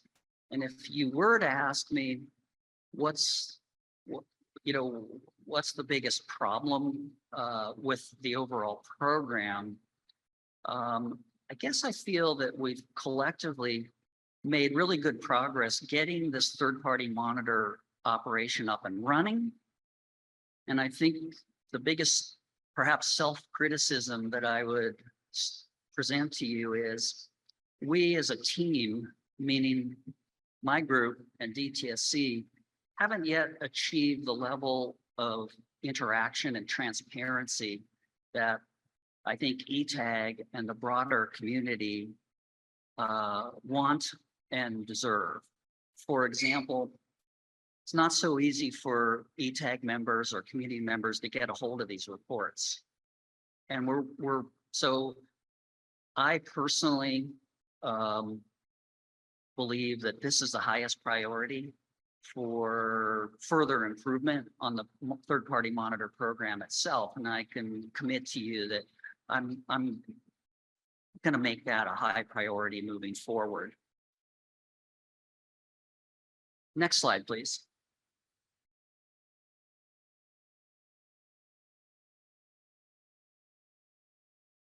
Next slide. There we go. I suspect that people have a lot of questions about what our program is all about and, you know, what we've seen out in the field. But one question that I've heard over and over again at public meetings like this is the cleanup itself, the act of excavating and possibly creating dust and spreading lead around, is that dangerous? Is it dangerous to the workers? Is it dangerous to neighbors? Is it dangerous to residents? We've looked at a lot of data that speaks to this question. There's air monitoring data. Every home that's undergoing active remediation has 3 electronic air monitors that are operational during the excavation process. There are personal air monitors. I think the number is about 10% of the time, workers are wearing personal air monitors that collect dust from breathing zone as they go about their work. There's blood lead. There's blood samples that are tested for lead. I think that's being done every quarter now with the workers. I'll tell you some of the things that we've observed on the air monitoring data. This is pretty sophisticated data. They're collecting measurements every 15 seconds or something like that. And to date, we have not observed any exceedances of the AQMD standards for dust. And that really speaks to the workers, you know, frankly, speaks to the workers being mindful of dust control and of the protocols that are built into the operational plan that are really designed to minimize dust. Personal air monitoring, DTSC has passed on to us the results from more than 300 tests from workers. Lead is generally not detected from those personal air monitors. That's really good news in my mind, because what it suggests is that the folks that are closest to the active work zones, the workers, are not seeing a lot of lead-bearing dust in their breathing zone. Blood lead, we've reviewed, again, passed through DTSC from Parsons. We've reviewed blood lead samples from 146 workers where samples were taken in February and then again in May. And these are anonymous samples, by the way. 94% of those samples showed no increase in blood lead concentrations. There's inevitably some variability in blood lead sampling. We did see 9 increases. We also saw 7 decreases. I think if I were to look at the testing that's being done out there as a kind of a wonky scientist, I would say, as I noted here on the screen, ideally we would find labs that could do lower detection limits for the blood lead sampling so that we could see if there might be very subtle trends that we're not seeing right now. Because even though the lead concentrations aren't at alarming levels, there might be some, you know, very subtle trends that we can't detect right now. But the short answer is there's a lot of data out there looking at whether or not lead is getting spread around in the neighborhoods due to the cleanup itself. And the best answer I have, having reviewed all this data, is it's really being done pretty safely. Neighbors, residents are not going to be at significantly increased risk from the active process of cleaning up a neighbor's site. I also wanted to just close, if we could go to the next slide, with some contact information. I am happy to respond to questions or concerns here, or by phone, or by email. Also, those of you who live in the PIA, you've probably seen our people walking around doing inspections. You can stop them anytime. Their highest priority is answering questions from the community and recording concerns or grievances. So with that, I will close and see if there are any questions. Thank you, Mr. Wells. Now let's move on to the next slide, please. And we'll move on to another session of clarifying questions and public comment for Mr. Wells. And again, please remember that you will be given 2 minutes to allow everyone an opportunity to speak. There are various ways that you can make a comment or ask a question this evening.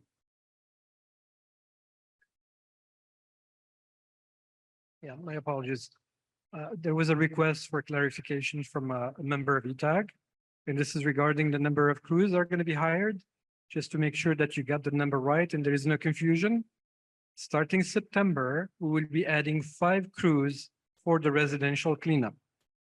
Concurrently, we're going to hire for the south part of the PIA. So this is just the beginning of the Parkways, and that will start with about 3 to 5 crews, and that number will increase. In the presentation that Stephen has made, you saw that there is the north that's going to be starting in the fall, and the fall will require more hiring. So we will let you know at that time. And we're going to be coordinating with both the union and the contractor for the hiring. So now you're looking at the very minimum 10 additional crews. Thank you, Mehdi. So I'll be continuing. So again, there are various ways that you can make a comment or ask a question this evening in person by raising your hand. And when prompted, one of our staff members will bring the microphone to you. If you are participating on Zoom, you can use the raise hand feature at the bottom of your screen. You will be invited to unmute your audio when it's your turn to speak. If you are on your phone, you can press *9 to join the phone queue. I will say the last 3 digits of your phone number when it's your turn to speak. You can then press *6 to unmute your line. If you called in on our Spanish bridge line and would like to ask a question, notify our Spanish translator. Our Spanish translator will be available to translate your questions and comments. And lastly, you can complete a comment card and submit it to any DTSC staff member with a name badge. All right, so we'll start with folks here present. Anybody have any questions? We have Kenneth with one question. Go ahead. Yeah, Mark again. Couple of things. One question for DTSC, are these slides going to be available online? I tried to check online right now and they weren't there just because Jim used the PM10 size font. So it was a little hard to see from the back there. Because there's a lot of information and I know sometimes we're consuming a lot of information. We need to go back and look at it. So I want to make sure that's available for everybody. Yes, I can answer that question. So the English slides were posted yesterday. There was some last minute changes. They are posted as a PDF. And today the Spanish ones were posted as a PDF. We had to redo some ADA compliance to those slides. Where are they posted? On the Exide website for under today's meeting under meeting materials. Okay, I got to go back I'll send you the link. Yeah, after because this I meeting. looked right now real quick and I didn't see them, but Sorry about that. okay. For Jim, I'm wondering if you can give a little more context to that percentage that you gave, the 98%, 98.5.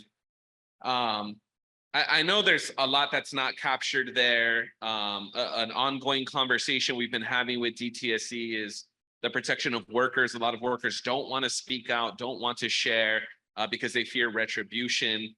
So obviously that's not captured in that.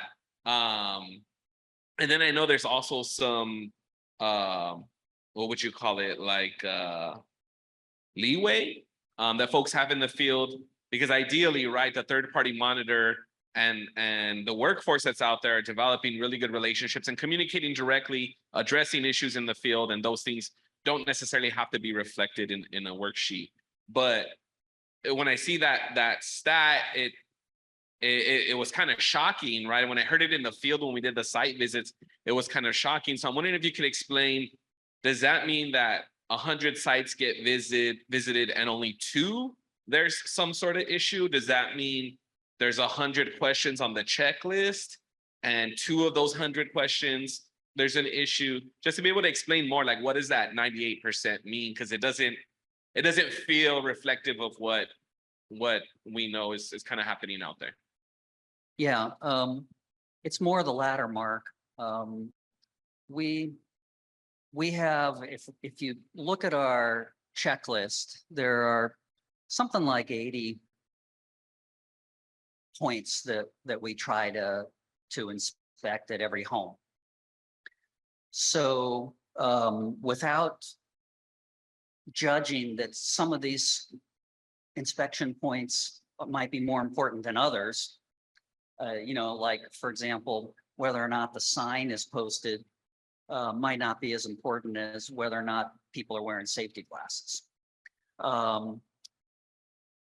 What that means is that on average, out of every 100 individual items that we're looking at, 98 of them are thumbs up and 2 might be thumbs down. So what might that be? There are some patterns. There are things like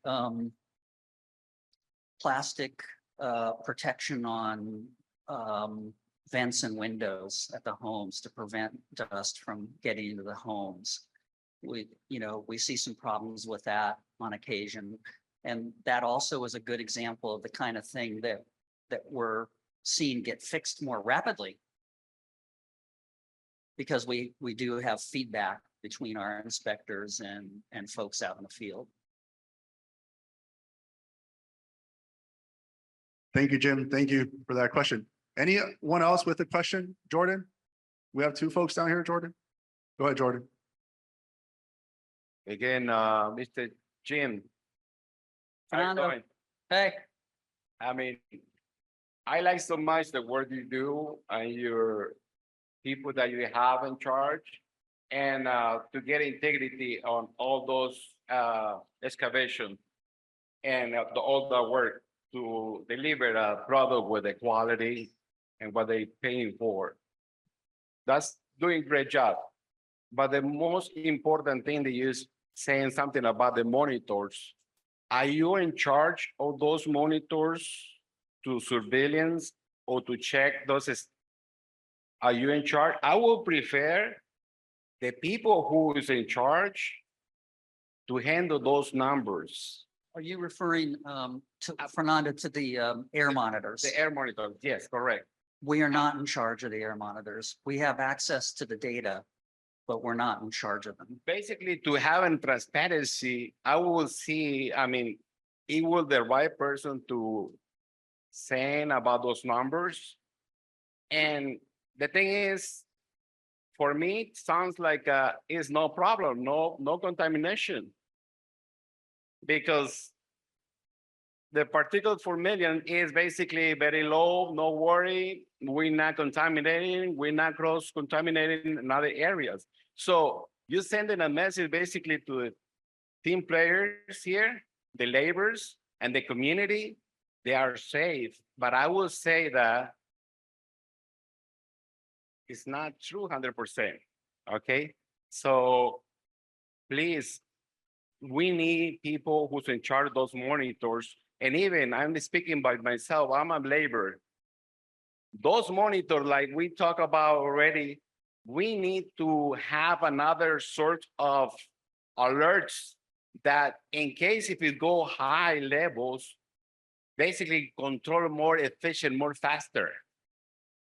So that way can be like proactive and not to expose the neighbors, so that, I mean, basically to expose the tenants or the landlords. Thank you, I appreciate it. Later on, I'm gonna ask for the EPA. I have a comment for them. Thank you for another opportunity, right? I'd like to respond to that. That's a good point that you're making. I am saying that. I am saying that by and large, the work is being done safely. But let me tell you this. Doing this work safely requires a lot of hard work. It requires a lot of planning. It requires vigilance every day. The reason that, I mean, we're just reading the data. Our job is to tell the truth. We're reading the data, we're making our own observations, and I am telling you that it's generally being performed safely. Now, I'm also urging all of us not to let up. Keep up the good work. It's hard to do that. It's not automatically safe. This is dangerous work. It's safe because of all the planning that has gone into this project from DTSC and Parsons. It's safe because of all the work that you guys do every day, preventing dust, preventing track out, you know, getting the excavations done completely. And hopefully it's a little bit safer because of us, because we're the motivation and the incentive not to let up. It's hard work, but it's been done largely well. Thank you. Any other questions for Mr. Wells before we continue? We have two other questions, a third one in the back, Kenneth.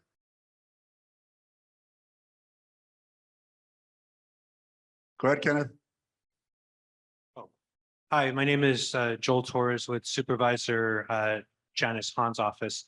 My question is, if you have 98.5% compliance, wouldn't you be compelled to be more transparent upfront with your compliance reports? And then my other question is, if it is your priority to be transparent, when will you do so with those specific third-party monitor reports? I'm not sure I understand the first part of the question, so I'll start with the second part. We're actively working with DTSC right now to revise our contract and to work out the protocols that involve the issues around privacy and around public information. So I don't have a timeline on that, but there's an active plan that's on the table, and I'm hoping next month or so, we'll have that ironed out. Thank you. Two more questions. I think I saw a raised hand on the left-hand side, Jordan. Here we go. First one for Mr. Wells. Hello, Stephanie Dillard. I just want to know for the LEA workers, what type of expertise or experience do they have? That's my question. Most of our field workers have bachelor's degrees either in geology or engineering. So that's the principal expertise or areas of specialty. And I have multiple family members that live out to the Southeast LA area. And I could tell you that 98%, it's very wrong. I see a lot of track out, a lot of dust leaving the area. Just a little info. Well, I guess what I can say to that is we're conducting spot inspections. We're not there every single minute that work is being done on a site, but and we see track out too. And, we see some instances where there should be, more water application for dust control and things like that. But I'm here to tell you that the vast majority of our observations is that those things are being done appropriately. And not to deny that there are issues and problems, and we're pushing for all of us to do better. Thank you. And I saw one more question back there, Jordan, before we head over to our questions online. Thank you. Hi, thank you, Jim, for your presentation. Tanya. And also thank you so much for making yourself and your staff available at the site visit that we had recently. And I want to give a shout out to DTSC for organizing it as well. We learned so much, so many of us on the ETAG and union and so many people. So my question to you is, well, I'm glad you brought up the issue of the fact that some of the things that are reported by the site inspectors are things they see, and other things that they report or they on their checklist is information they're told is happening. And I just to follow up on your answer that you just provided, because I think that's important for folks to know. And am I right about that before I move on to the other comment? There are some checklist items where if we don't directly observe, for example, a morning tailgate meeting, we'll ask the site lead if the morning tailgate meeting was conducted, and we'll take their word for it.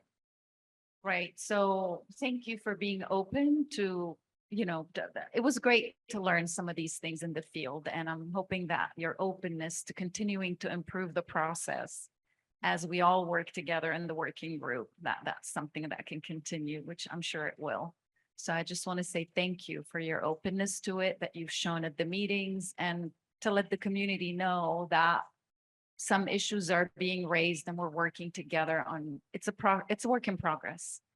And I think if people have comments about it as they learn more about it, that I hope that we'll be open to receiving those comments from them. Absolutely. And, I really appreciate your suggestions and input, Rania, and other members of the ETAG. This is a pretty unique project, the Exide residential cleanup. And therefore, our third-party monitor program is rather unique as well. There's no guidebook. And so we're doing our best, and we're wide open to good suggestions from DTSC, from Parsons, from the community as to how to do it even better. Yeah, and I don't know if everybody in the room knows, but this project was stopped at the end of last year until health and safety plans were changed. A lot of plans in the third-party monitor was put in place. And so much has been done, and kudos to everybody trying to make a difference. At the site visit, it was obviously something different that what I personally observed with Mark and others when we did a site visit a couple of years ago. What I do want to ask is also not just the reports, but the air monitoring data, particularly the lead monitoring data that is done on workers. If we can have more transparency about that be shared with the ETAG and potentially in other ways as well that are right. And so, also, are we going by the proposed PL of 10 micrograms per cubic meter, as we had all agreed, and the action level of 2 micrograms per cubic meter? Is that what we're calling our guidance numbers? I believe so, yes. Yeah, okay, good. And I know, Steve, Mr. Hariri, we brought up an issue about the personal air monitoring, and I'm hoping we can address that. I'd appreciate some explanation and clarification. Thank you. Thank you. All right. All right. Thank you. We have one last question online before we move on to the next section, and this is from Ms. Casey. Casey, would you please mind unmuting and asking your question for Mr. Wells? Yeah, Good afternoon, everybody. Yeah, I had a question. I wanted to know, I'm part of the WERC program. I'm a WERC graduate. Um, I worked on Exide for 5 years. I was supposed to start back working, we stopped working October of 2023. We were supposed to start back up in February. Why are they training new WERC graduates when we have a whole class of WERC graduates that's been sitting at home waiting to get back to work? Thank you. Mehdi? On top, and I have one more thing. On top of that, it seems I identify as Black male, and it seems like our whole class is like being like discriminated against because we're majority of Black, and it's like it's not a lot of Black people out there working on the project, and that's we're kind of feeling discriminated against. Okay, I didn't hear the second part of the question, but I can tell you for the first part, why are you having more work graduates? It's a simple math. We're adding 5 crews on the residential. We're adding about 5 to 10 crews. I don't know the number exact until we get into the parkways. You're looking at more than 50 people that need to be hired during this ramp up period. And therefore, we're going to need more graduates just to comply with the PLA. We want to make sure that we are in compliance with the project labor agreement signed with 24 trades at the union. This is an important point. It's not just local 300 or local 12. You have 24 unions that signed that agreement, including interior cleaning, and we want to make sure that we're in compliance with that PLA. So it's a simple math. If you ramp up and you need more people, then you're going to need more work graduates. So that last portion, which is the new environmental category, also meets that 50% requirement. Thank you, Mehdi. Thank you, Mr. Wells. Thank you, Casey. Okay, now next slide, please. We're gonna move on now. We have about 15-20 minutes left for this particular session, which is an open forum. Now you guys are more than welcome to ask any questions related to any presentation today or anything related to the Exide project. First, we'll start off with folks here. President, anybody who would like to ask a question, please raise your hand. Kenneth? Oh, okay, go ahead, Kenneth. We have a question back there. Few questions, okay? Hopefully I can get some answers this time, okay? As far as the retesting, is there any kind of plans at all for retesting? Like I said, 5 animals died of cancer in my property. I have cancer in my property, 2 additional deaths and 1 more pending. And yet my property will never be cleaned. We had the fox guarding the hen house. We had Exide and the DTSC doing the soil sampling. That was just wrong, and my situation here just proves it. I thank Dr. Wells for checking on the workers. They are very important to us. And I urge you workers, go to your union meetings, man, and demand what you guys need so you don't end up being like Stephanie. You know, it's unfair that somebody who spoke up for the community to keep us safe is being harassed unnecessarily and as a form of vendetta so that we do not have a safe environment. The last one I want to do is the contractors. This is probably the 3rd meeting, and again, the 3rd time I don't get an answer. I've asked contractors, why do you not get like a 15-passenger van where you can put PPEs in the back of it? You can put some pop-up tents. The workers, if they feel safe, don't feel safe working with all the dust, despite what Dr. Wells was saying, they can put tents back there where they can change, go home, be safe when they get back home to their families.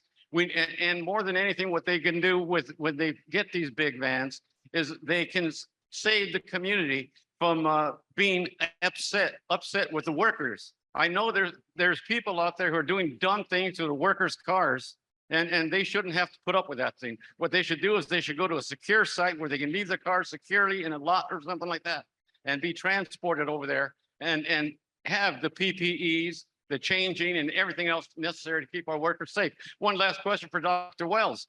We were talking about the dust control. Now, and I understand that it's much more harsh on the children rather than adults. Now, man, the Wyvenwood Gardens and the Estrada Courts housing projects were left with nothing but dust fields there. Is this contaminated? Is this hurting our children in that area? Thank you very much. Thank you, sir. Mr. Wells or Mehdi? Sorry, It looks like we have covered a lot of ground except one, I'm sorry, Jim, if I can take one answer very quick.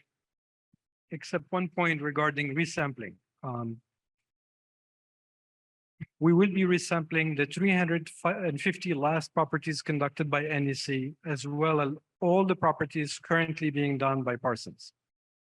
Those are going to be sampled at the end, at the conclusion of the work.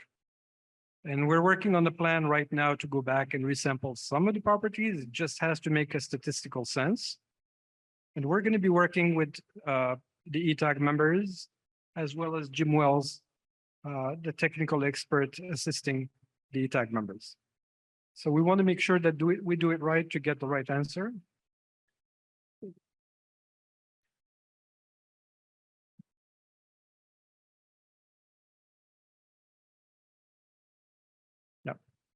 And hopefully once we have the document in place, the decision documents in place, we're going to announce the dates and what's going to be done.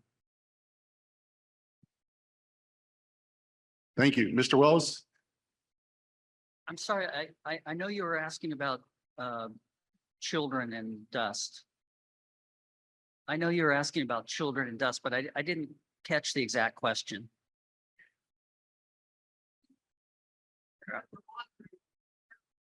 Yeah.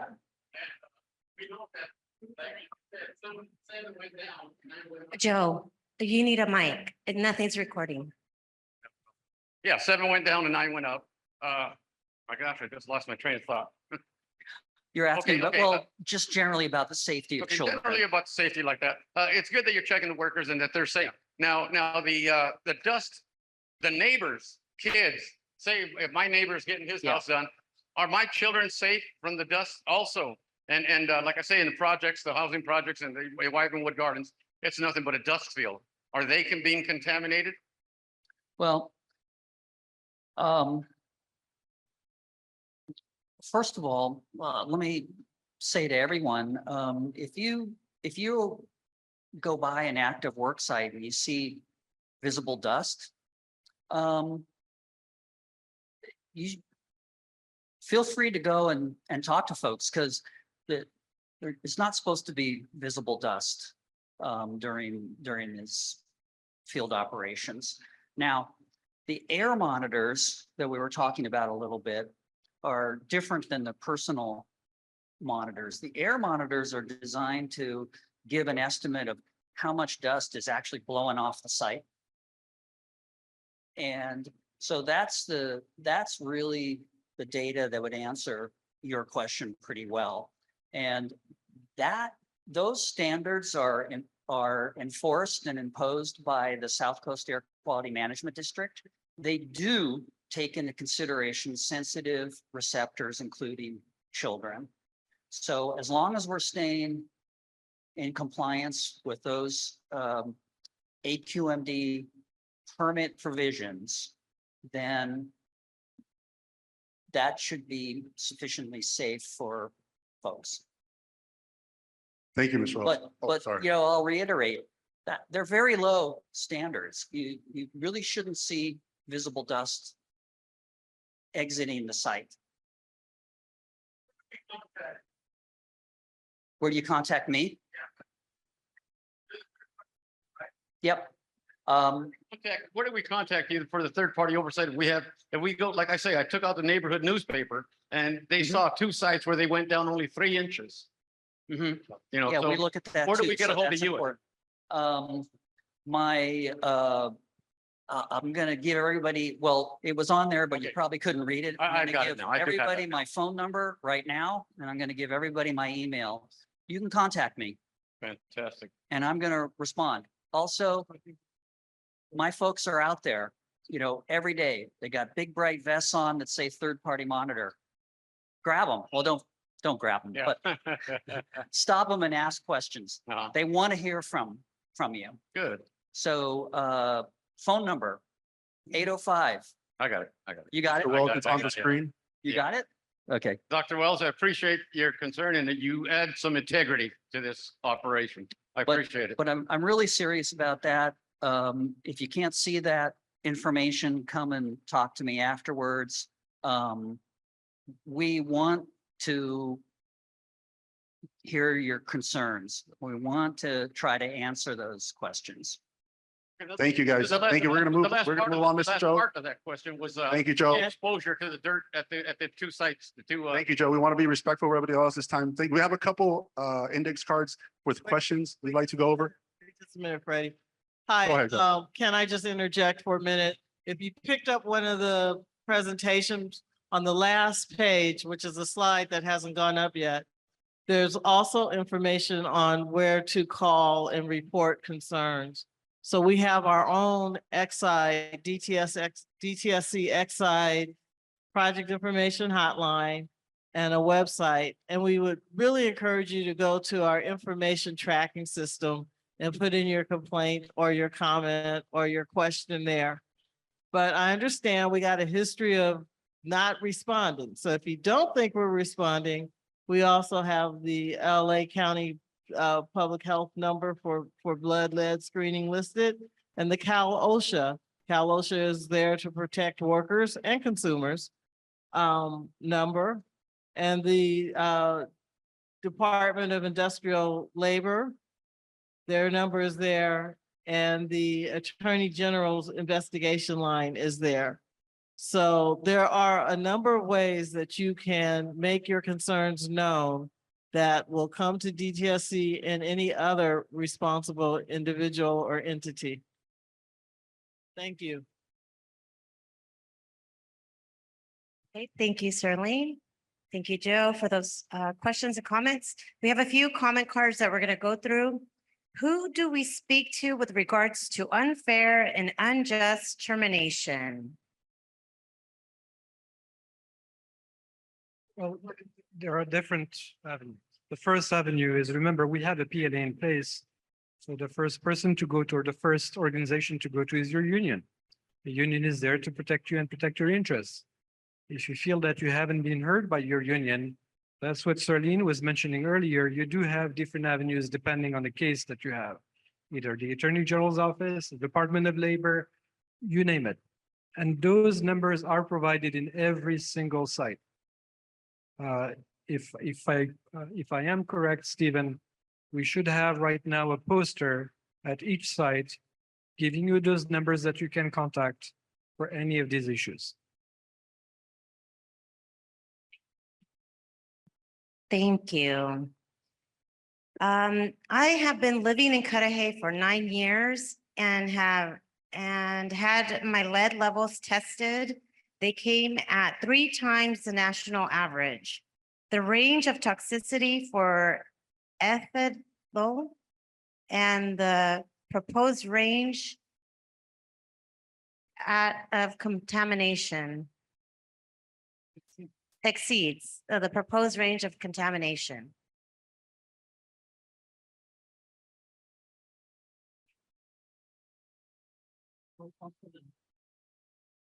Well, yeah. I think it's good. The good thing is that this person has gone to be tested, because the blood testing will tell you exactly where you are if you are currently being exposed. If you have it in your blood, that means you are currently being exposed. When the levels are too high, one has to suspect that you have multiple sources. We can suspect the soil being contaminated, and if the property has been investigated, we can look at the report. That's the first thing we could do. Another source could be lead-based paint, which is inside the house, and that presents a much higher risk of exposure because it's right inside where you live, guys. So as far as what DTSC could do, if we can get the name and number, we're happy to look at the detail of the sampling report at this property and see if it makes sense. We can also look and see if some lead-based paint was encountered. Thank you, Maddie. And if lead-based paint is encountered at the property, we can refer them to the LA County. The next one is a comment. I think the contractor should give priority to community workers and slow down on nepotism. The next one is in Spanish. Cuando están limpiando la tierra de las casas, les avisan a los residentes que tienen que salir o los dejan adentro de la casa durante el proceso. Porque al remover la tierra, pienso que hay contaminación que los residentes pueden contaminarse ellos y su familia. When they're cleaning the houses, do we notify the residents that they should leave the home, or do we allow them to stay at their home during the remediation process? Because when you're removing the soils, I believe that the residents can get contamination inside the home and with their families. And yeah.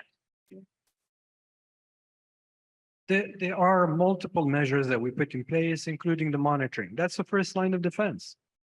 You do have air monitoring that are showing if you do have something in the air or not. So far, the data we have, and by the way, we missed to tell you that the data is available online. For any given site, you can go and check the data and see if you're exceeding or not exceeding. And it's being downloaded almost every day. So that's one of the changes that we have. If you don't have anything in the air, there is no likelihood that anything is in the house unless you drag it. But if you visited these sites, you could see that almost every site that I have visited had plastic. It had a corridor that can lead the owners who decide to stay in their home directly into the home without having to drag any of it into their property. Now, we have additional recommendations, and those are personal recommendations, like remove your shoes when you get at home, wash your hands. There are certain precautions you need to take, I would say, even after the property is cleaned, and I will leave it at that. But at this point, I think the plan that we have, at least what we have seen to date, we are in compliance with the air emissions. There's nothing that we are seeing in the air that's alarming that says, I have a problem in my home. But again, home by home, we have to look at the status of the lead-based paint, which is also another source. And I know that some of these properties have lead-based paint in and outside.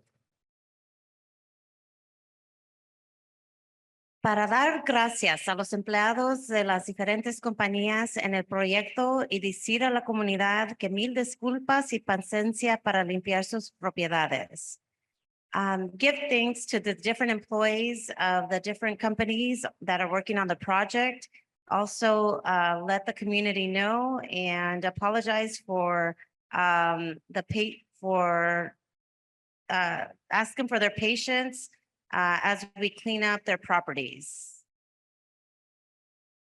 And this one. So we have a few comments and questions also from Pedro Vasquez that are online, and that he will be relaying, that he will be letting us know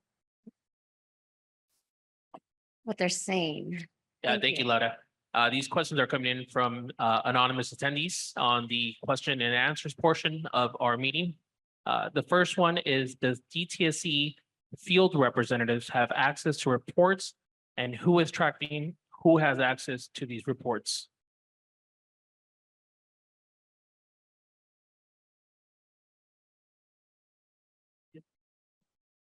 Can you please repeat the question? Just I want to make sure that we get it right. Yeah, of course. Does DTSC field representatives have access to reports, and who is tracking who has access to reports? Unfortunately, there's no specification as to which reports. I'm not sure which reports are being mentioned here. Obviously, we do have our own reports, and the reports sometimes have confidential information. And by confidential information, I mean here personal information that cannot be publicly shared.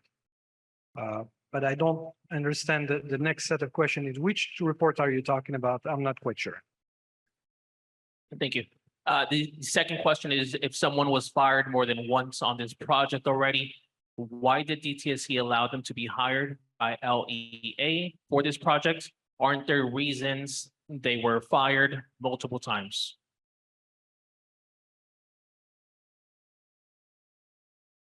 Pedro, I'm sorry. I think this thing is not letting us hear quite well. No, my apologies. If someone was fired more than once on this project already, why did DTSC allow them to be hired by LEA for this project? Are there reasons why they were fired multiple times? Well, we are not the employer. That has to be absolutely clear. DTSC has a contract with Parsons, and it does have a contract with LEA, and it does have multiple contracts, but we don't employ the workers for these individual companies. Each company hire the personnel that they see fit, the requirements that they have in their posting. And I will leave it at that. And I can tell you, we do the same when we hire at DTSC. Is we're going to look and scrutinize every applicant, and they have to go through a rigorous step-by-step process, including checking what documentation to produce. But I don't think we are in a position to answer on behalf of the contractor who hired or fired and have their own reasons for doing what they have done. But again, we don't have an answer to that. Craig, did you have anything else to add? Thank you. And at this moment, we don't have any hands raised or comments from our online, so we are running out of time. So we do have I'm sorry. Go ahead, Kenneth. Hi, I actually noticed the last time that there was questions online. There was a second part of the question, and I think the speaker his name was Casey, and he was talking about discrimination and work placement. And I don't think you got to that question, but he did ask it. Let's be clear, and we're going with our full commitment on this. We have revised our contract to add specific clauses in it. We would not tolerate any of this type of behavior like segregation, discrimination, you name it. And we're going to be harsh. That could result in a termination of a contract. But again, we're here to hear what people have to say, and we have to do our due diligence, and we have to look at case by case and determine what exactly happened. As you know, there's always two sounds in the story. There are two sounds in the story. So, but again, we have amended our contracts, and they're absolutely clear. Our contracts are online, by the way. Anybody can look at the terms and conditions of the contract, and we will not tolerate any of this behavior. Thank you. We have 5 minutes and we still have to finish the rest of the program. It has to be really quick. We have 4 more pages. My name is Dimas Donis, and I'm working in the program, cleanup of Exide for 5 years. And I've been getting this question from my neighbors, not just my neighbors, but the houses that we're cleaning up. They coming over and ask, is there any plan from the state or the federal government to clean up all of the affected houses? I mean, all of the houses in the affected area. 1.7 mile square. They like to know, and I pass this question to the people right now that is in charge of this. So they like to know if their houses are going to be cleaned out, even though they don't qualify for those levels of contamination. So it will be a great thing if they all get cleaned out, because in our communities, we had been hit, and everybody knows, by the industries of different sources of contamination, including arsenic and all sources. And the disease of cancer in our communities is so high that it is, and we know by fact that is caused by contamination. And the question is there any plan to clean out all of the homes that are being affected?